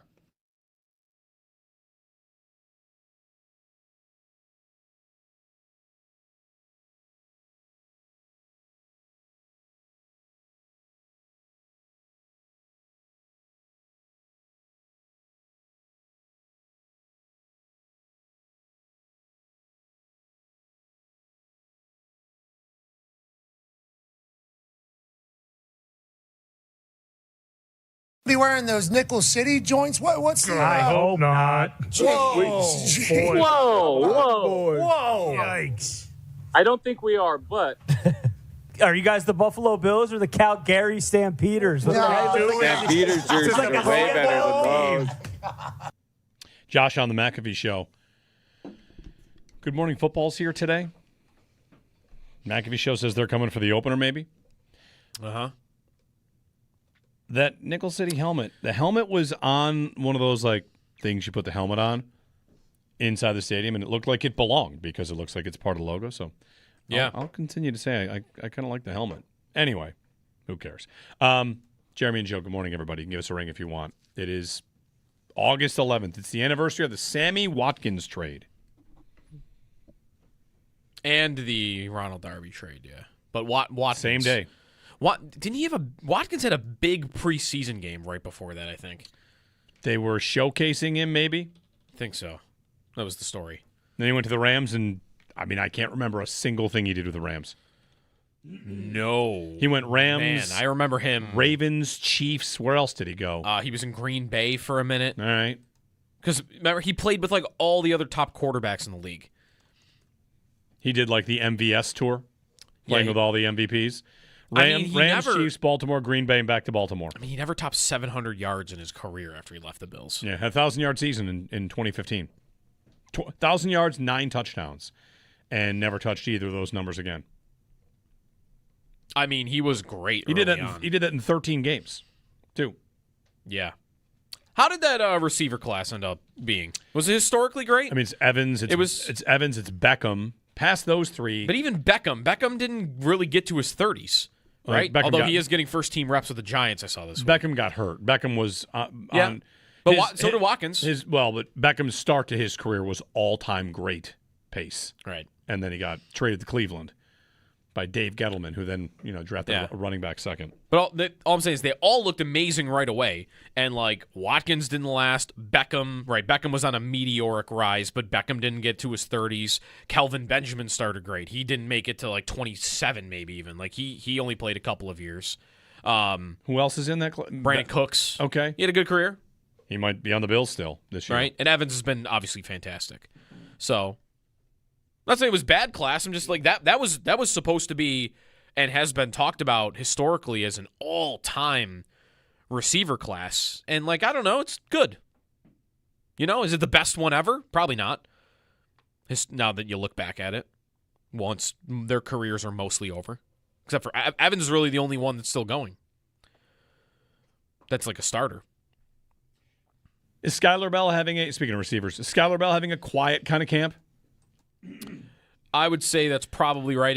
Just in that we're not really hearing a lot of every day, Bell did this or that. Two quick things from you. Pete Carmichael, who spoke yesterday, talked about Bell, and he said something about Bell that the Bills are saying about their defense, which is we're throwing everything at him and seeing what he can handle, but they're throwing everything at him.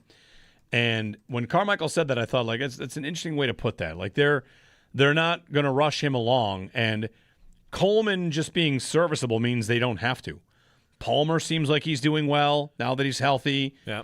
Like, they don't have to rush Bell along. And, last time they took a receiver in like the 4th, 5th, 6th, whatever, it was Khalil Shakir, who is a good player and was almost non-existent on the team in his first season. So I don't think anybody should be have any concern about Bell not making a big splash so far. He'll probably get in a little bit here and there, maybe make some plays, but Coleman and Palmer kind of give them the insulation that they certainly don't need him to be great. That's right. If they get any injuries, though, he's the next man up. Yeah. And he's playing. And that would be more like when Gabe Davis was on the team, right? As a rookie, was he going to get an opportunity, or did he get one because guys got hurt ahead of him? That's kind of how his career went. And he had a good rookie year, 7 touchdowns, in part because he had chances to play. I would wonder, though, if Bell will be the guy that is made inactive if everything continues the way it's going and everyone stays healthy. Like, he might not even get a jersey on game days.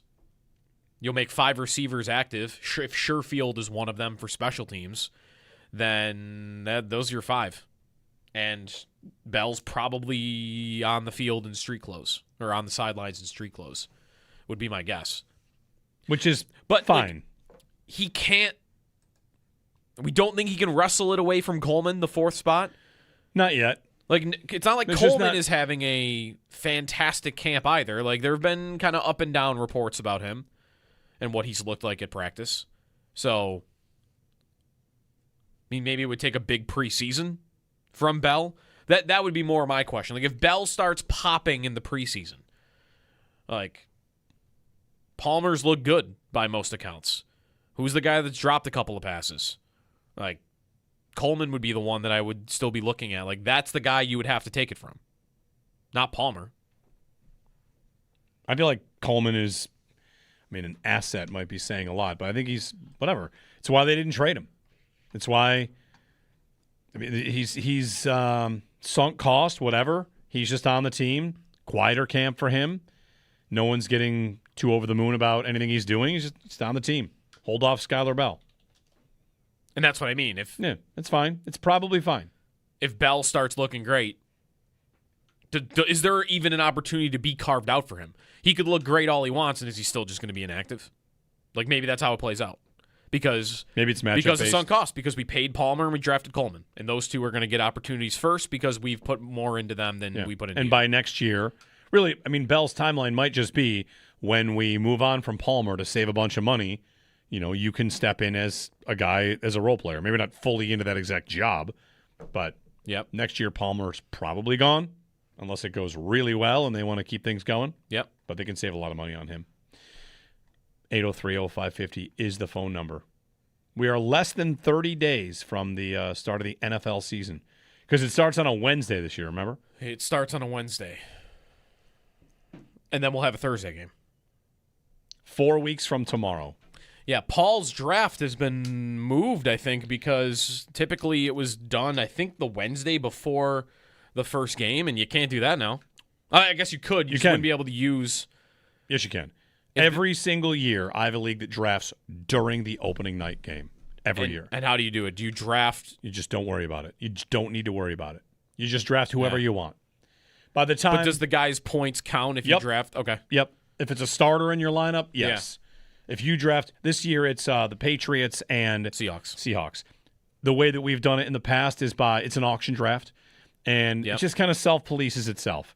Did you draft Romeo Doubs, but he was your 6th receiver? You don't get to start him. We probably don't think you were going to start him against Seattle, right? Like, if you draft him where he would be in your lineup, fine. That happened last year where in the opener, a guy in our league drafted, auction, Mark Andrews and Isaiah Likely. Likely had a huge game.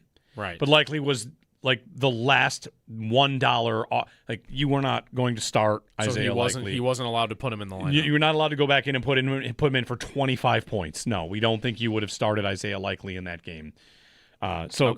It's again, it's one game. Has it ever happened where a guy is having a game like that and now he goes for more money? Because, not really. I'll bid. That happened with Javonte Williams, where early, you're watching the game early, he scores a touchdown. You want to put your whole season on the first drive?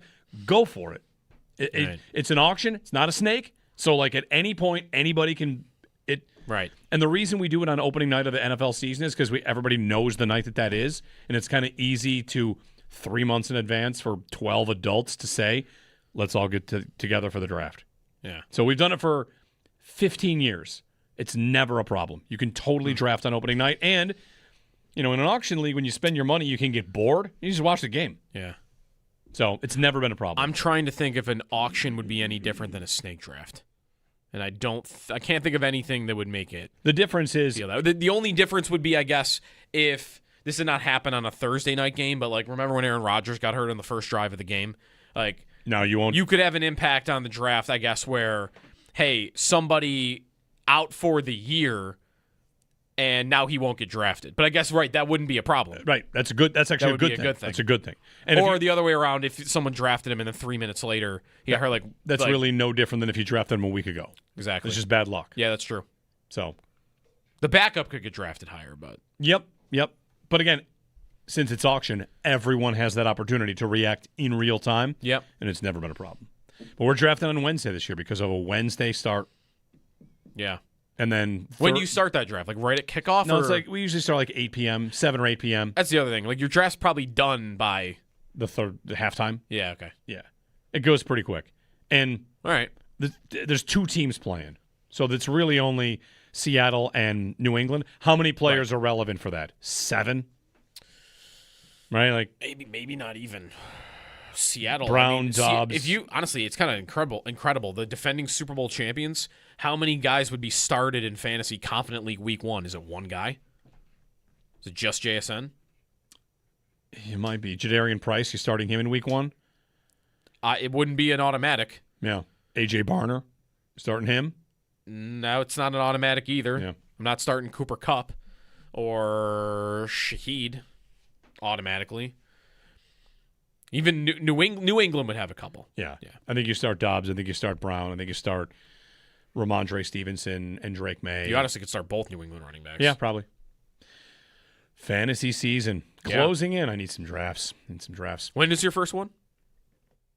My first full one, because I have another dynasty rookie draft. No, first full draft. Boy, I don't. You got a ways to go. It's a couple weeks. Yeah. Ooh. Bob and Cheektowaga quickly. Hey, Bob. Good morning. Hey, 3 quick points. The first point is the plexiglass situation. I understand in the arena, but that's an indoor place. You have freezing rain, wet snow that's going to stick to it and then freeze. You wake up in the morning, you got a thick layer of ice on your windshield, but you have a defroster. How do they clean it off or keep it clean during the game so people can see? And how do you clean the side that's above a raised area? That's number 1. Number 2, you heard a lot of people saying, well, I didn't like the view because of the obstruction, so I moved 5 rows up. There's no way for these people that maybe have that obstruction. They can't move to something else. They still want a seat. And you're right, Joe. How do you – there's no way to fix that. And number 3 is if you have the same seats where people are opting out and moving to a different area, at the end, when it comes to crunch time and the season's approaching, do people that are selling these seats maybe – I don't want to say lie. Do you know what I'm saying? Kind of candy coat it to get those seats sold. And actually, there's a 4th point. What is the concept of having seats that no one's going to sit in? Well, that's just for football. You could have a concert or some other event where you can see. Yeah. But the plexiglass could be a problem if rain and precipitation is freezing to it. You're not going to see through that. All right. Well, that would only be on one side of the stadium. Our side of the stadium, I don't think that's ever going to be a problem. I mean, it might. Rain and getting wet and on a windshield wiper. Is the glass a special fog-proof glass? Also, do the ushers just have little squeegee things that they can just really quickly squeegee do? my glass? That I feel like is very easily achievable. Whether they will be ready for that, I'm not sure. But I mean, there wouldn't have been ushers staged at every stairwell during Saturday anyway. That I feel like is achievable. I don't have the answer to any of those questions. We have a little squeegee in our shower for the walls. Like, just that. Have that hanging where an usher can just grab it and do it really quick, and I feel like you'll be fine. 803-0550. You say you had trivia today? Do we have some trivia? Anybody got some trivia? No? Okay, have you guessed guards again? Guards. Guard trivia. Guard trivia. Nothing wrong with guard trivia. Oh my God, I can find something here. I got. You know what is in front of me right now is a list of quarterbacks with yards per attempt in the last 3 years. That's what I'm looking up. The good stuff. Yeah, because Nate's tweeting about Anthony Richardson. So the Bills' backup quarterback conversation. Yes. I do not think that is a excellent idea for backup quarterback. I mean, he maybe lost vision. The last thing I read about him was Schefter saying he's going to have to prove he can see, which is not great for a quarterback. You know, I mean, you're really starting on the ground floor. We got an Carter Hutton situation here. Right. That's what's going on. This guy Right. can't see. Did he play after that? Hold on. Which is more important? Which position is vision more important? Goalie. I would agree. Goalie. Like Tua couldn't see, and he threw the ball a lot. Yeah. Richardson's big and fast. He could just take off and run. Right. Hutton, you can't see the Hutton, puck. yeah, you're in trouble. That was the end of him. Yeah, he tried to sign somewhere and he was done. Yeah. He played 3 games in Arizona. That's I guess right. That's about it. Yeah. Did he get a revenge game against the Sabres in there, or no? No, probably not. Probably not. Yeah, I would imagine not. Talk a little Carolina Panthers coming up next hour. Bills and Panthers, who to watch maybe, who you might be interested in. They've suffered some pretty big injuries early on in camp. Big ones. Hutton allowed 14 goals in 2 starts when he came back, so that makes sense that was the end of his career. Yeah. Jeremy and Joe here on WGR.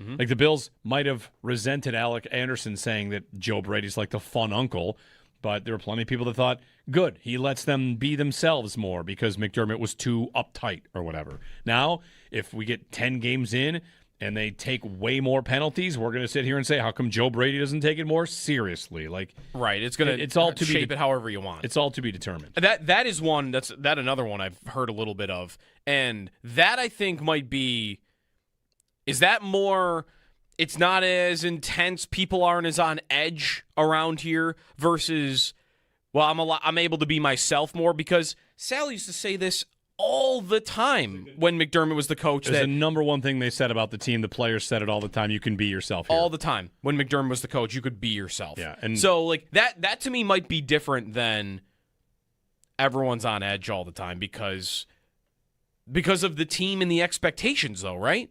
Like, I guess that also could be how the head coach handles all of that behind the scenes. But yeah, looser, sure, but I don't want that to be misconstrued, because we heard a million times over the years that, yeah, if McDermott was the coach, you were able to be yourself. Was there a line on that? Maybe that's the difference. We asked this when he signed here. Would C.J. Gardner-Johnson be able to be himself if Sean McDermott was the head coach? I don't know. Maybe they would have signed him anyway. But they didn't often sign guys like that, I guess. That were streaming, during in their dorms at night. But they had big, Diggs was here for 4 years, 5 years. That was a big personality. Yep. Dawkins has a big personality. He's allowed to be himself here. Poyer, Hyde, Hyde maybe not as much, but Poyer, those guys all were able. Trey White, right? Doesn't have to be a bad thing. You got a fun personality. Yeah, go ahead. Let it shine. That always happened here.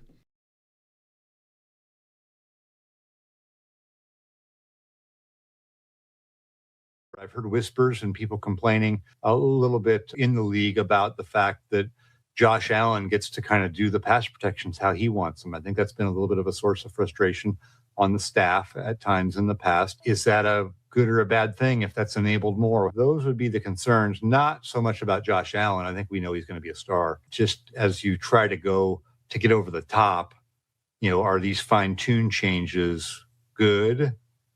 Maybe not quite as good.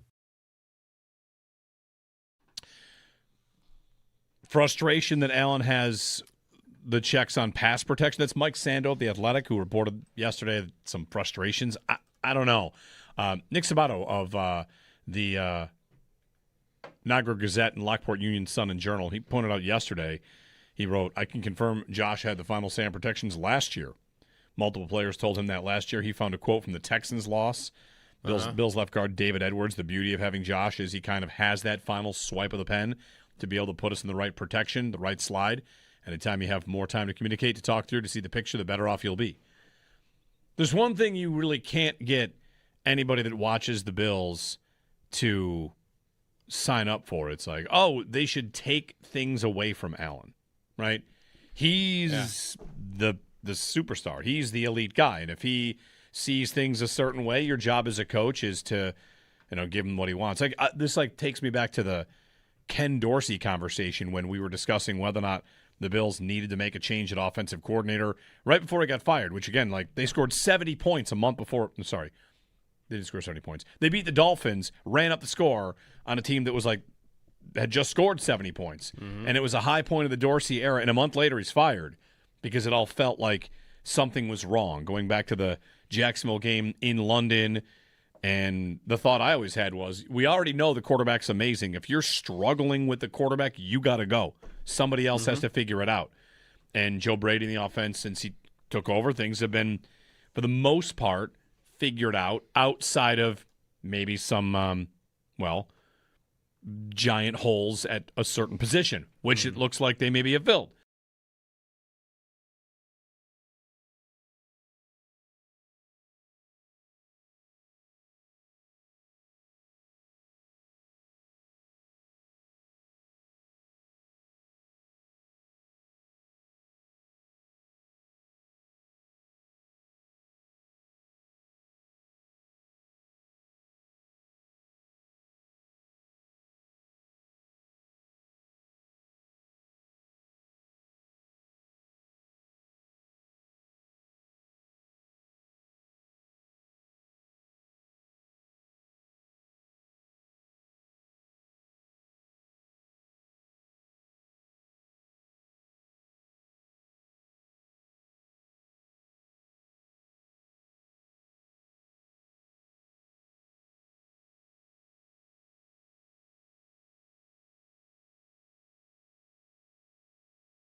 Caller number. I've heard whispers and people complaining. Yeah, why not? Caller number 4.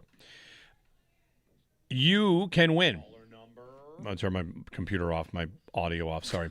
Caller 4, you'll win 4 tickets. Call 221-4WGR. 4 tickets for you and your friends to the Country Rising Festival at Outer Harbor Terminal B, Friday, August 28th, featuring Big X, The Plug, Red Farron, and more. Be part of the biggest country moment coming to Buffalo. Caller 4 to 221-4WGR. 4 tickets for you and friends. Get back on the other side. Kyle Bailey coming up. Kyle Bailey on the Panthers. You also, if you didn't hear Adam Vinatieri, maybe you saw the clip of what he said about Pat McAfee. Weird. His Belichick one. You see the Belichick one? Come back with that. Adam Vinatieri. Tone it down, man. Easy. Easy, big fella at the Hall of Fame. Jeremy and Joe here on WGR.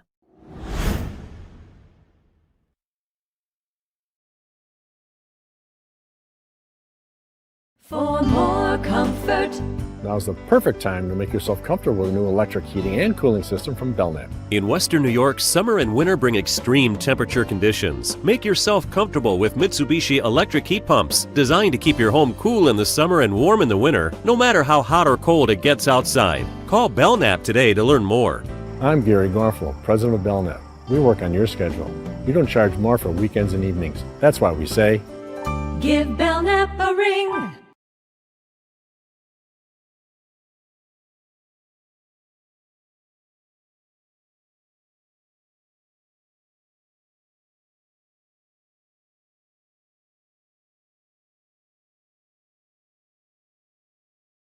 Like the Bills might have resented Alec Anderson saying that Joe Brady's like the fun uncle, But there were plenty of people that thought, good, he lets them be themselves more because McDermott was too uptight or whatever. Now, if we get 10 games in and they take way more penalties, we're going to sit here and say, how come Joe Brady doesn't take it more seriously? Like, right, it's going to shape it however you want. It's all to be determined. That is one, that's another one I've heard a little bit of.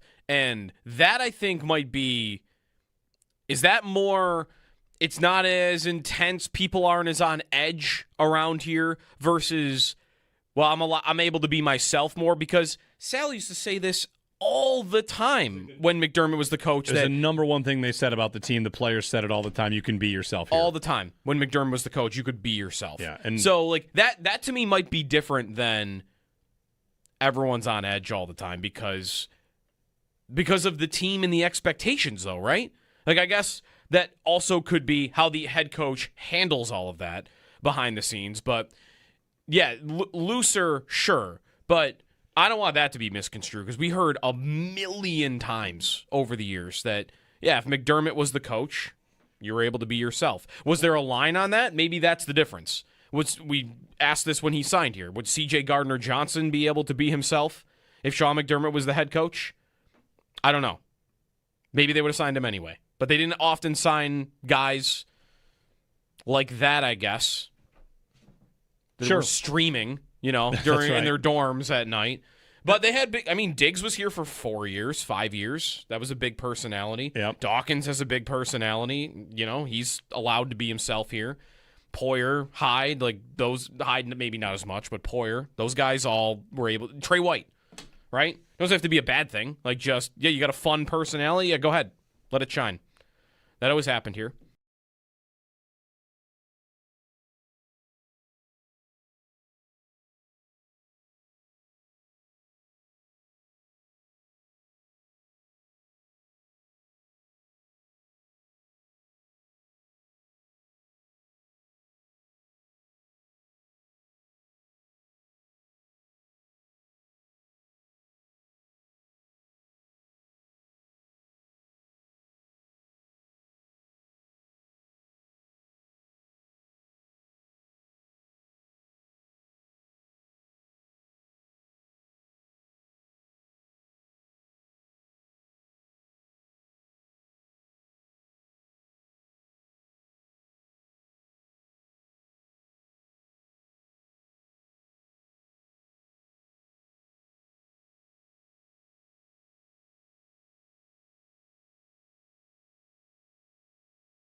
Preseason begins in 4 days as the Bills gear up to take on the Carolina Panthers. Some news on the stadium. The Bills announced yesterday they will be addressing partially obstructed view concerns and any other concerns as well on a case-by-case basis. Still awaiting updates on Ty Johnson, Connor McGovern, and Cole Bishop injury-wise. And around the NFL, The Athletic's James Boyd reports Colts wide receiver Alec Pierce, he received a second PRP injection in his injured ankle.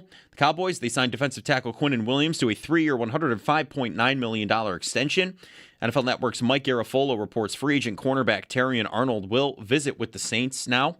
And 49ers defensive end Nick Bosa, who missed most of last season with a torn ACL, has been absent from practice recently due to soreness. In baseball, the Red Sox fell to the Blue Jays 2-1. The Mets, they beat the Braves 8-5. Today, The Red Sox and Blue Jays duke it out again at 7:07. The Yankees play the Mariners at 7:05, and the Mets play the Braves at 7:15. That's your Paddock Chevrolet Sports Update. Paddock Chevrolet with you for the extra mile since 1935. I'm Joe Cali for Western New York's Voice of the Fan, WGR.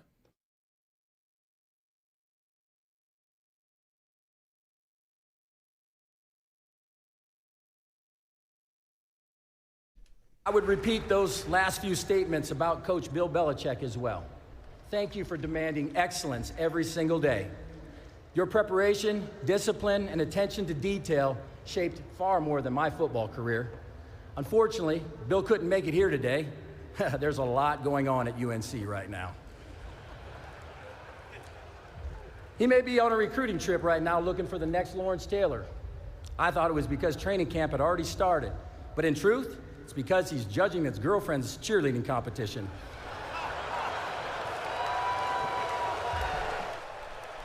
Adam Vinatieri at the roast of Bill Belichick. Oh, I'm sorry, the Hall of Fame.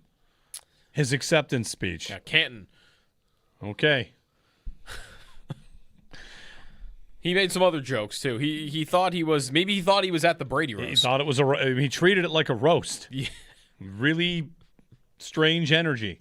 Very weird. And now they will never let kickers into the Hall of Fame again. I mean, he's a kicker. Right.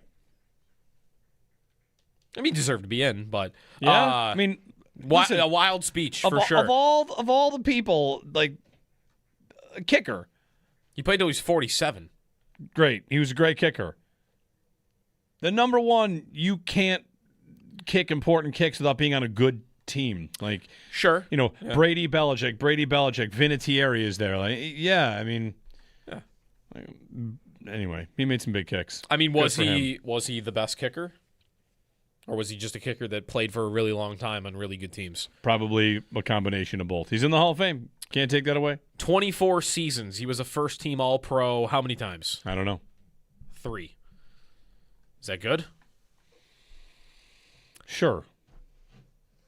Listen, you play that long and you get your Super Bowl winning kicks. That's all you need. Because he had 2 of them, didn't he? Yes, he had one against the Rams and one against the Panthers. Are they down in both or are they tied? Tied in both. They're tied in both. Tied in both. It's not as much pressure as No, not at all. Yeah. Still a big kick, but they were tied in both. He did miss an important kick against the Bills in 2017. They don't make the playoffs without that. Yes, that's right. Against the snow game, he missed the snow kick of all. A pretty short one, I think, too. And they don't make the playoffs without that win. So thank you, Adam Vinatieri. Yeah, very odd. I mean, Belichick is just catching strays from every corner. It feels like when he comes up now in any context, he's a joke. 95% of the time he's a joke. He's kind of a joke. Which is what a turnaround from, 7 years ago.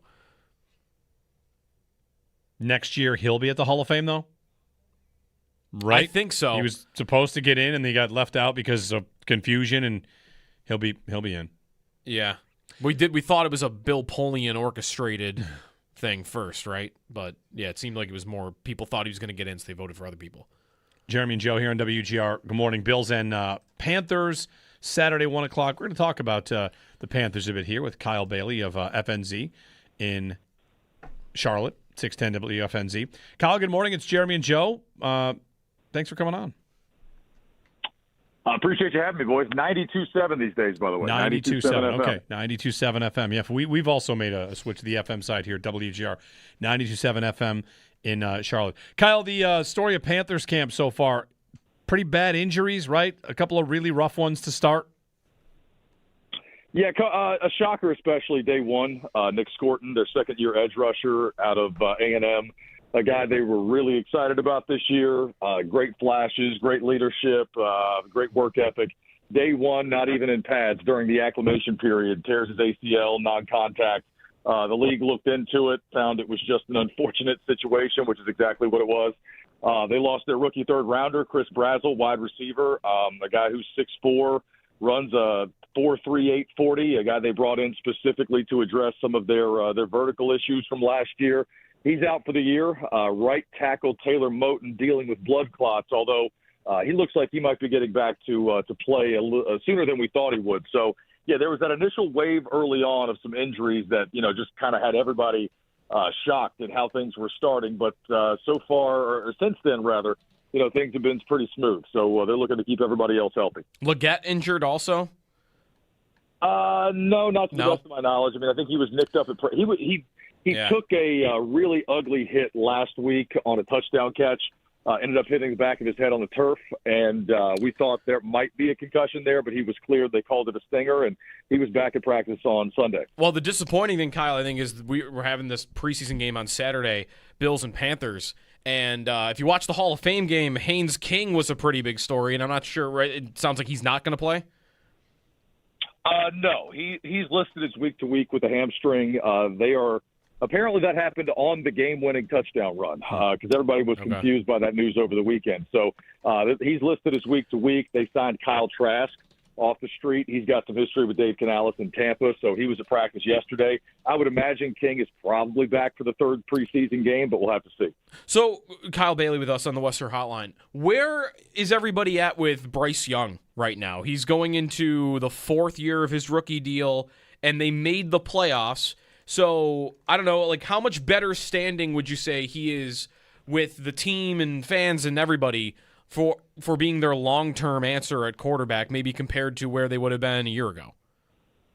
Within the fan base, Bryce has his staunch supporters, and he's got some really harsh critics, right? People who don't think that he's ever going to amount to being a true franchise quarterback. So there are both. I think inside the building, they're really optimistic about the season upcoming.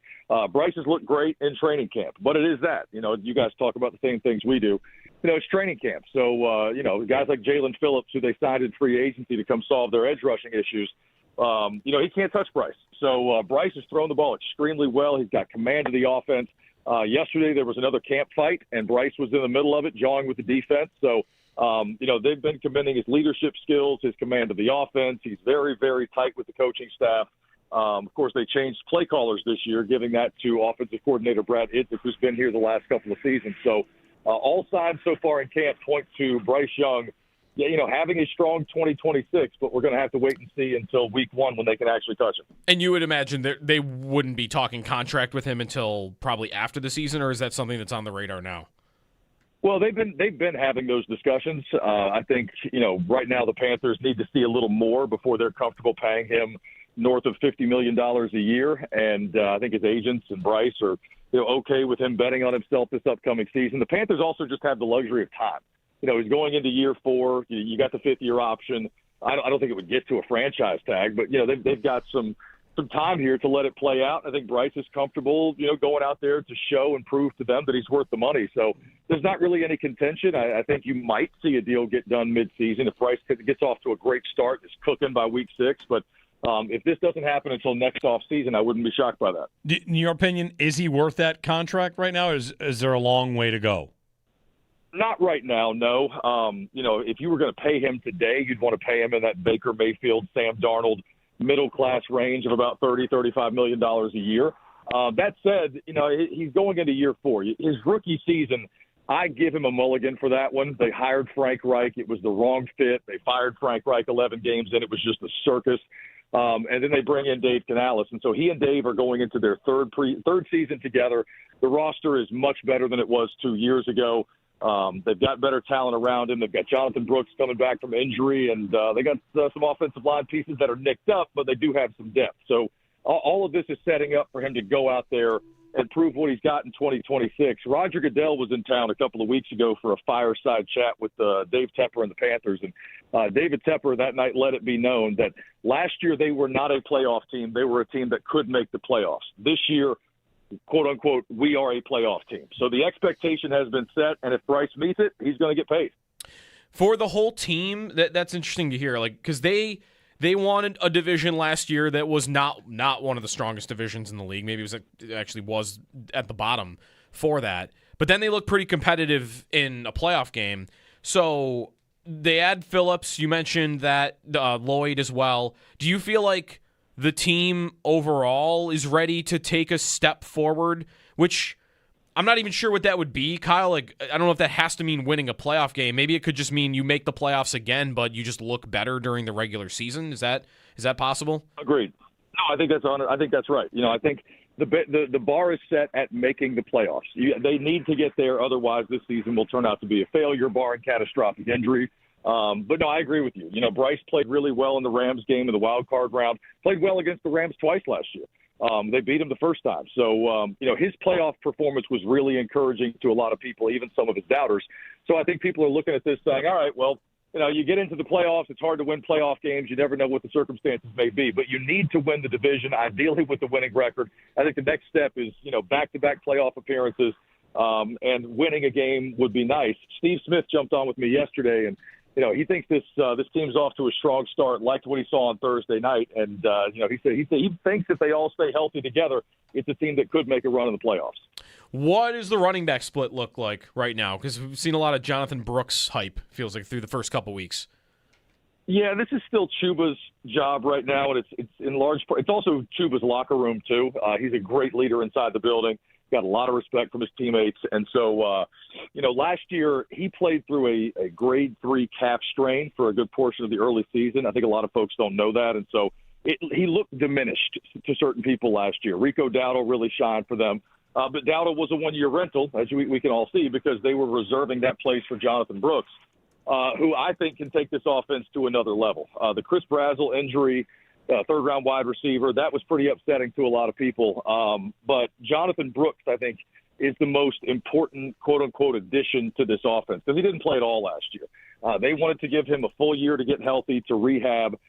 They took him. They traded up to get him in the second round a couple of years ago. They thought he was the best back in the draft, and thus far he has really, really impressed. So I think it's still, Chuba 1A, Brooks 1B, but they are looking for that tandem, which they've not had in years.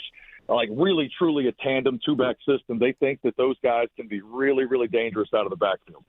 Kyle, do you think they win the division this year? Like, the division around them, I don't think necessarily got stronger, right? Like Atlanta with the quarterback change, if they make it to Tua because of, the injury to Penix. Tampa loses Mike Evans. Like, how do you see what happened around them in the NFC South? Yeah, I think they have as good a chance as anybody to win this division. It's still, I understand people looking at it and saying it's still wide open. I do get that.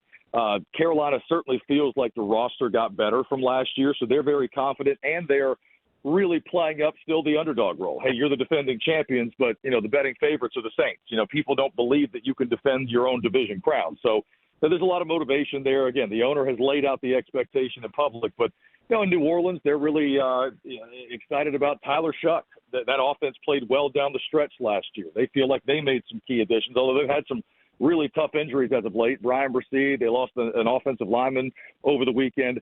Tampa, Baker's tough, man. I got a lot of respect for him, but they've continued the OC carousel, and Vita Vea wants traded. Mike Evans is gone now. Todd Bowles is perpetually on the hot seat, and you just summed it up about Atlanta. So it still feels wide open. I don't know that Atlanta, even with some of that talent, because of the quarterback instability, I'm not sure that Atlanta's a real factor to win the division. But these other three teams, any of them could. Yeah. Kyle Bailey on the Western Hotline on the Panthers. Kyle, thanks very much for the time. Appreciate you guys. They're going under new stadium renovations, I noticed this week also. Just announced that. Bank of America Stadium? Yep. $1.3 billion renovations. Yeah. All right. The Panthers. What do we think of the Panthers? They had a whole conversation about, paying Bryce Young. Yeah. Man, I just feel I would never do it. I feel like you got to – it would have to be a really big leap. Really big. And can you see that? No. I don't know. What would it look like? He's already played 3 seasons. I think he could be okay. It's kind of what he was last year. But, no, I can't imagine ever as – a Panthers fan getting to after one more year, I should pay this guy a long-term extension. I just couldn't get there. Nope. We'll have to name some Panthers later in the week. Remember some Panthers. Remember some Panthers. Yes. Like Steven Davis, for instance. Who was a running back who wore number 48. It was awesome. And he fought Josh Norman. He did? No, Steven Davis fought. I think he played earlier than Josh Norman. He fought Charles Westbrook. No. Who did he fight? Did Steven Davis He fought a guy at Washington camp. He fought. Okay, I'm reading a. He got no. 1997, Westbrook attacks teammate. Bam. Okay, was it Charles Westbrook? It was Michael Westbrook. Michael Westbrook. Brutally attacked running back Stephen Davis during a team practice, leaving Davis bloodied and face down on the ground. Yeah, there you go. What? I mean, 1997. What Sometimes happened just there? Things are just going to fly out of my brain, you know. Norv Turner kicked Westbrook out of practice. I would hope so. Wow. Now that's actually, you know what? I would not call that a training camp fight. As these stories are calling it, You more call of that like an assault? It's an attack. Yeah, an attack, brutally attacked. Right. Anyway, the Panthers, Dave Canales. They were competitive with the Rams in the playoffs last year, and yes, it was stunning. Was that another game where the Rams let other teams in because of special teams? The Rams had a hysterically bad special teams last year that cost them games. Yeah. And otherwise, they probably maybe even win the Super Bowl. I mean, really, whatever. They gave a punt return to Rashid Shaheed in that Seattle game. They were firmly in control of that game that they lost. Yeah. So, yeah, maybe their home field instead of going to Seattle. I think you are right about that. They also beat the Rams in the regular season, and that one I think they got a touchdown off of a blocked kick, if I remember correctly. Yeah, there was a blocked punt. So, yeah, fourth quarter, I mean, the Panthers were hanging around, and they're down 3 with 7 minutes to go, and the Panthers blocked a punt, which led to a Carolina touchdown. So the Rams had to come back with 2 minutes to go and lead a touchdown to win it. So they almost lost a playoff game because of a block punt, but Stafford got them there. I saw the Seahawks lost 3 games last year, and they were by combined 10 points. Are they just going to be that dominant again this year? They probably could be. I mean, the defense is fantastic. Yep. What did they lose on offense? They got a full year of Shaheed. They lost Walker. Yeah, he's good. Well, I guess your question would really just be, is Darnold just this forever now? Just 2 years in a row where he's been a 4,000-yard passer and a legitimate top half of the league quarterback, maybe even better than that. Maybe I'm not giving him enough credit. But is he just that forever now? Darnold's just good now? For sure? Maybe. He's 28-6 in his last 2 seasons. That's pretty good. That's pretty good. I mean, that's insane. He did lose Clint Kubiak. I mean, he just went from Kevin O'Connell and Clint Kubiak to whoever their offensive coordinator is now. No clue. I don't know either. So we'll see. Brian Fleury. Okay. Who was the tight ends coach for the 49ers for 3 years. So a Shanahan disciple. No clue. That could be good. That could be terrible. I don't know. Right, that is a good point, though. He has had excellent play callers the last 2 seasons while he has undergone this transformation from a, total bust to he's a Super Bowl winning quarterback, which is still kind of wild. One quick thing on preseason takes. Do you trust the preseason? In New York, the Giants are giving Jackson Dart credit for sliding during practice. Wait, they're not allowed to hit him anyway? Right. He's practicing his sliding. Come on. He slid inbounds to end a run during a situational drill. Got a cheer from the defense when he went down. Quote, defensive end Brian Burns, we've been begging him to do that for a while now. I'm glad he's starting to practice it. I mean, this is like when a story at Dolphins training camp was that Tua learned how to fall. He learned jiu-jitsu. I forgot about that. He learned how to fall. He learned how to fall. Listen, I think... And then that season, he went headfirst into DeMar Hamlin and was on the ground again. I'm pulling out my chili peppers necklace for a spicy take. Oh, boy. Okay, yeah. This is about Jackson Dart or about Tua? It is about Jackson Dart. Okay. It's probably not that spicy, to be totally honest. Because it depends on what you think of Jackson Dart. Jackson Dart, this comes from the me famously calling Joe Burrow fancy Kirk Cousins, which I still think is a compliment. He's just the same kind of – he's not going to run. He's fancy Kirk Cousins, and sometimes he can carve you up. It doesn't sound like it is. Jackson Dart is fancy Will Levis.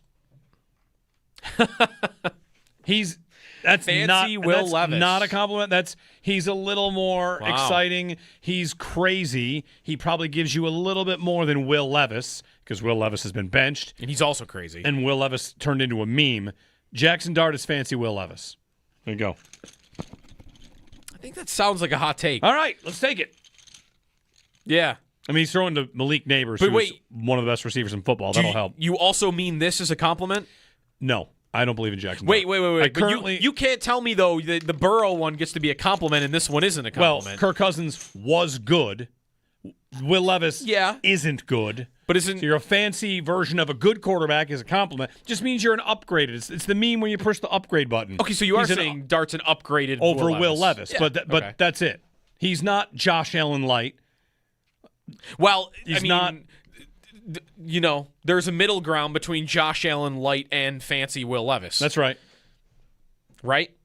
And he falls somewhere in the middle of that. I mean, he was good. He was good as a rookie. By the way, what was you had a poll the other day speaking of quarterbacks about which quarterback?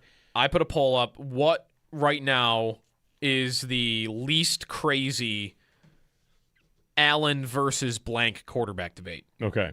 Right. Which one is the least and crazy? You had it be Lamar, Mahomes, Drake May, and Stafford. And it was pretty evenly split. With Mahomes and Stafford being the leaders, but May and Jackson were right there too. You know something that's funny about Stafford?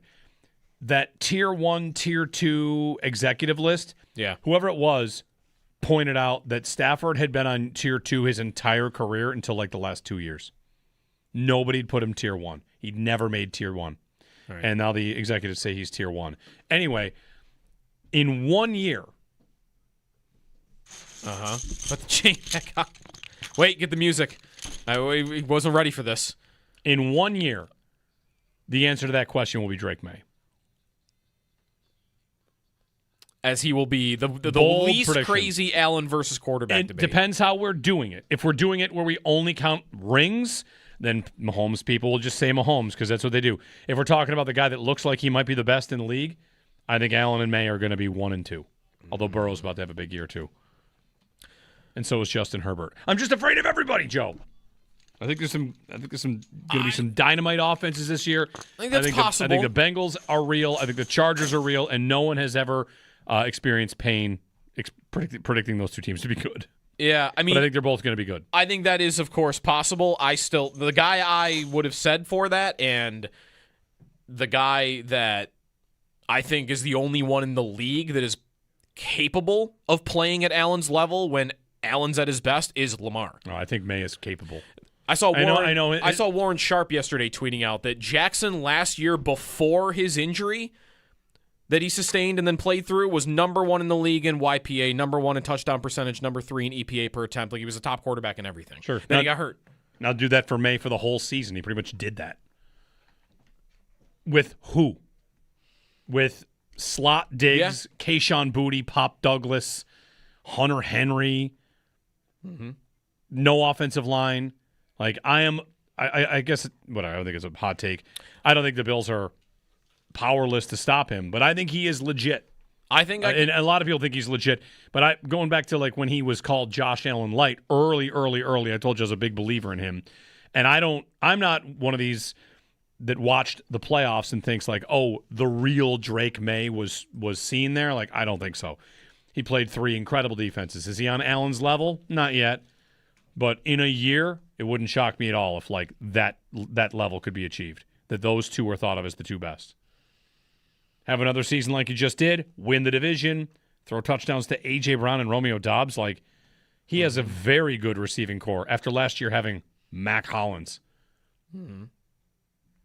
So. He had Diggs. He did.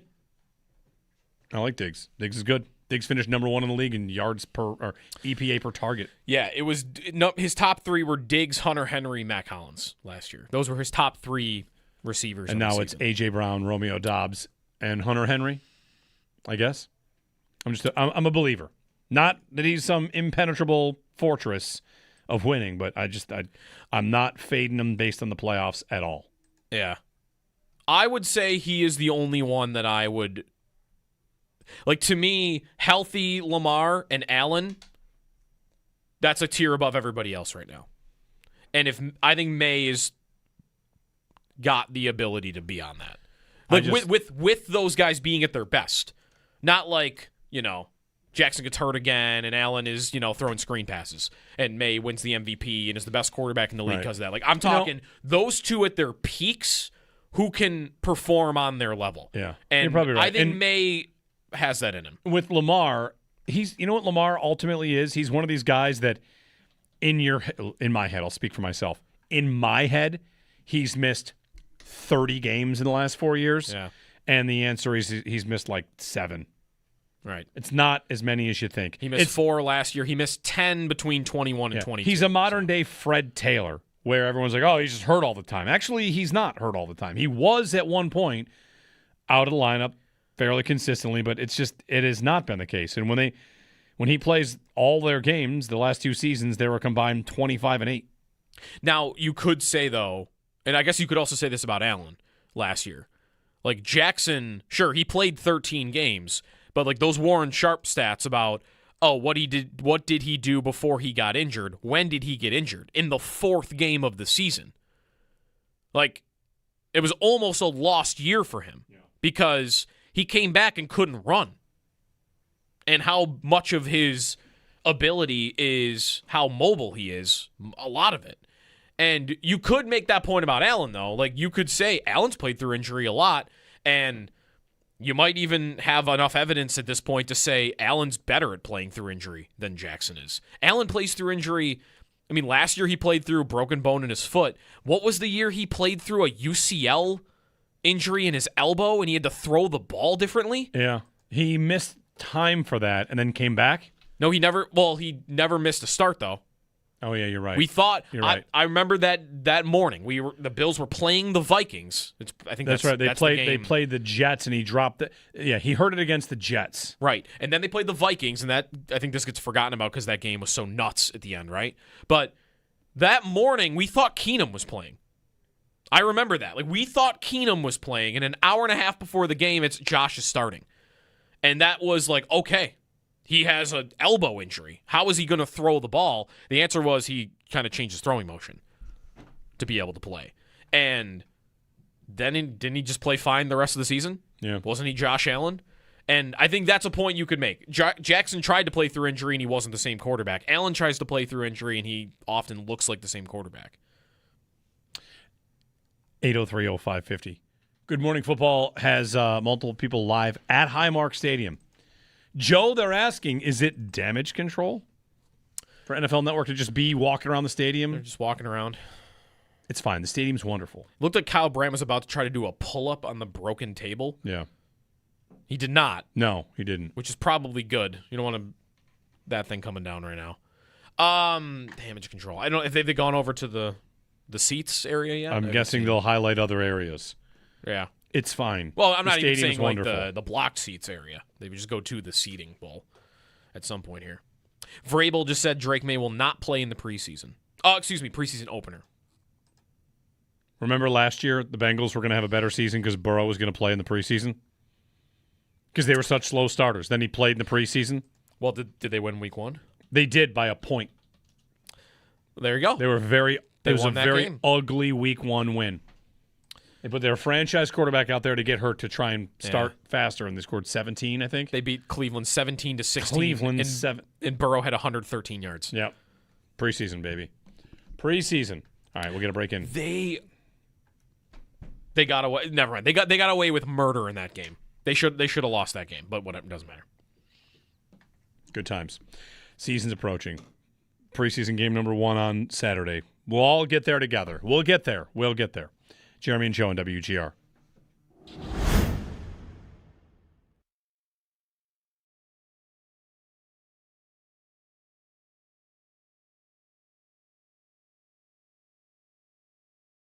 Mm-hmm. Like the Bills might have resented Alec Anderson saying that Joe Brady's like the fun uncle, but there were plenty of people that thought, good, he lets them be themselves more because McDermott was too uptight or whatever. Now, if we get 10 games in and they take way more penalties, we're going to sit here and say, how come Joe Brady doesn't take it more seriously? Like, right, it's going it's all to shape it however you want. It's all to be determined. That is one. That's another one I've heard a little bit of, and that I think might be. Is that more?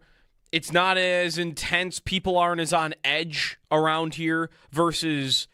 Well, I'm able to be myself more because Sal used to say this all the time when McDermott was the coach. It's the number one thing they said about the team. The players said it all the time. You can be yourself here. All the time. When McDermott was the coach, you could be yourself. Yeah, and so like that to me might be different than everyone's on edge all the time because of the team and the expectations, though, right?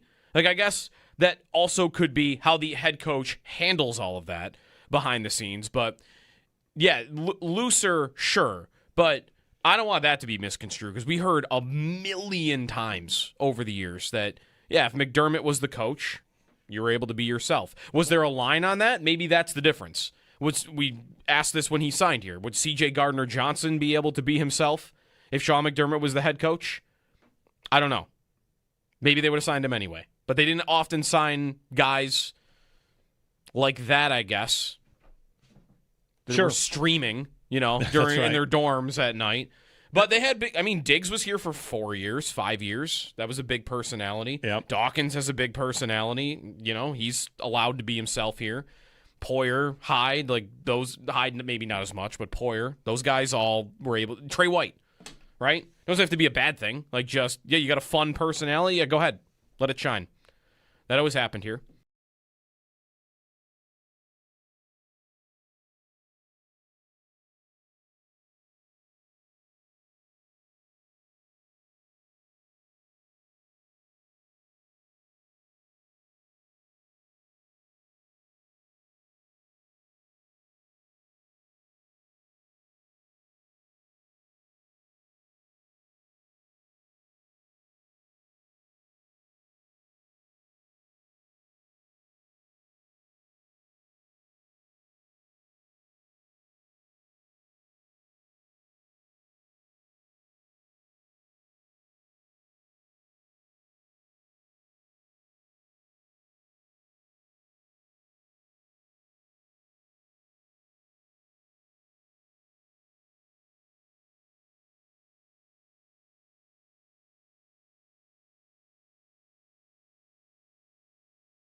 1,000 yards in a few years. He's going to do it this year because they're going to be throwing the football more. I think part of that is the defense. Part of that is just I think Brady wants to be more aggressive in the way that they play, take more shots, and DJ Moore's that guy. Not to say Khalil Shakir can't get loose on a deep ball or Joshua Palmer, but if they're going to throw the ball deep, by and large, it's going to be DJ Moore. I do think you've seen good chemistry early. When I was there, they had a couple of nice hookups in team drills. I would expect that Moore is going to be targeted well over 100 times, and it just becomes a matter of, look, you connect on a couple of those deep balls, you could have a 1,000-yard season. Matt Verderam covers the Chiefs.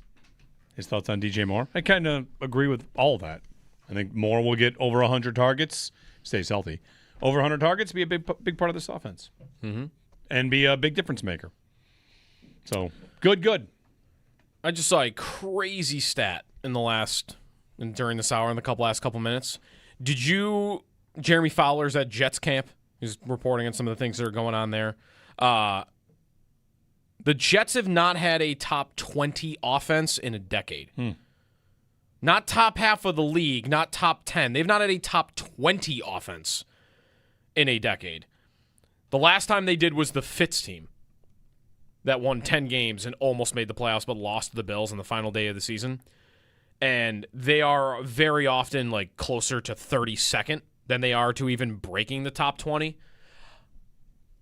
When the Bills were going through their drought, didn't they mix in years where they were pretty good on offense? Sure. More than that, right? 0 times in 10 years? Like, I'm looking now. I wonder if they ever went 10 years without being in the top 20. How good was the Kyle Orton Bills offense? In my mind, they were pretty good, but I don't know if that's just because I'm comparing them to previous Bills drought teams or because they were actually good. He threw 18 touchdowns and 3,000 yards. It was in 12 games. Man, if you would have had me guess, I was going to guess like 26. Yeah, 18 touchdowns and 3,000 yards. Yeah. The Bills in their playoff drought ranked in the top 20 in offense 7 times. Okay. And the Jets have not done it once? Yeah. 2000, 2002, 2011, 15, and 16. So, what is that? 2 Tyrod teams. No Orton. Fitz, and then Bledsoe. They were able to do it. But the Jets have just, 29th, 29th, 32nd, 28th, 32nd, 31st. I mean, they're never even close. Quick observation from Bills camp from Benjamin Solak. And the Bills defense, of course, going through some major changes. He writes this about the Bills. He did his whole camp tour, drove around the Northeast, the Midwest, and visited the Bills 4 days ago, August 7th. So that would have been the last day of camp, maybe? Yeah. Last day of camp, he showed up. And he said he made a note of one thing. Aside from obvious starters, a non-comprehensive list of players who took at least one starting snap. His point here is about how the defense is about to go through some big-time changes. Mm-hmm. Javon Solomon, Dwayne Carter, Caleb Elarms-Orr, Kenai Walker, Sam Franklin, Fedarian Mathis, Keontae Jenkins, Jordan Hancock, Geno Stone, Zane Durant. All getting some or one first-team snap to go as part of it. Now, that's the last day of camp. So, and you've got a couple injuries there. Like, is Kenny Walker only getting it because Harrison's not there? You do. But is this team preparing its depth players more than the last team did? I don't know. That's a tough case to make. We saw in Hard Knocks McDermott showing how much he cared about the practice squad. You got to be ready anytime now. Right. So it'll be interesting to follow. And I still wonder if there are, we haven't really gotten to the time where we do projected 53. No one's really doing that yet, right? You can do a live projected 53-man roster, but who makes the team, and is there a surprise cut somewhere along the way? Is somebody practice squatted that you are surprised about? Mm-hmm. There are a lot of bodies for that defensive line in that mix, and I wonder who the most high-profile guy that could lose out ultimately is. I mean, the 2 guys I would immediately think about are the 2 third-round picks that have not done anything on the field yet. Dwayne Carter, Landon Jackson, right? And they had the 2 guys that changed their body to try to fit it. Right. But that also means you're doing something now that you weren't really drafted to do, and are you able to do it? Has Dwayne Carter ever played at the size he's about to play at, even in college? Landon Jackson, same thing. Their roles might be brand new to them. in addition to the body type and everything. And really, where are they headed? I mean, Jackson, this is only year 2, so it's not like he was headed towards being cut, even though nothing happened last year. Before his injury, nothing. Like, it's almost amazing he was on the field to get injured because there was not a peep about him at camp, preseason, beginning of the year he was inactive. And then wasn't Carter on his way to being cut last year before he got hurt? I thought he had a real tough time making the roster and then got the Achilles injury and, of course, stayed. Right. But I thought it was potential in the numbers game because he had not been much of a factor. So that would be the one. Maybe he would be the one I'd look at more than Jackson because Jackson, it's only been 1 year, is you were maybe on your way to getting cut anyway, and now you're trying to play a different type of role at defensive tackle at a different size than you ever have before. And does that save you? I mean, it just comes down to, I guess, whether he's actually good at it. And also what your numbers at the position are. And that actually might help him, right? Because is there enough room for him to make it? Deion Walker and Ed Oliver are on this team. Does anybody else have to make it at defensive tackle behind them? Like, maybe you'd say Zane Durant just because they drafted him, but there really isn't a long list of defensive tackles. Zane Durant could just be a practice squad guy, right? Right, yeah, he could. So that might actually help Carter. Is there isn't it doesn't feel like there's a ton of competition for him to carve out a spot. But he would have been the guy that I was looking at, him and Jackson. I don't know, what other surprise cut could you really see? Jordan Hancock or something like that, like some recent draft pick that doesn't really fit. We thought one of the safeties, right? Hamlin or Geno Stone, but now that you have an injury there, so yeah, I'm not sure. 803-0550 if you want to chime in. We'll get Extendo Sports in, then off to the Northtown Automotive Extra Point Show here on WGR.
Hey, it's Sneaky Joe DiBiase here. Are your sinks backing up? Drains that won't clear? Trust me, just dial 716-PLUMBER. These are Buffalo's master plumbers. Residential, commercial, excavation plumbing, stubborn drains, water heaters, new installs. They really do it all. Locally owned for over 30 years. Combined experience, upfront pricing, and fast, reliable service. They were over at my place the other day, cleaned out my drains. They were quick. They were efficient. Everything went great. And even when there's an emergency. So when plumbing trouble hits, just dial or text 716-PLUMBER. The name is the number.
reading about how in New England there was a bit of a controversy the last couple of weeks. So they're one of the fields that hosted World Cup games. Yes.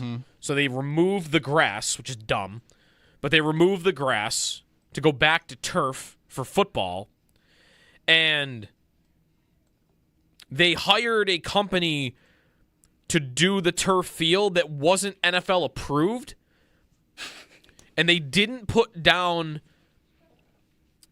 they're calling it the E layer, the shock absorbing layer that goes below the turf. It's just playing on concrete with, like, I don't know, fuzz at that point, right? Like that's what that would be. So now they're ripping that turf up to try to get the new turf in. They play this Thursday? week. And they play Thursday in a preseason game.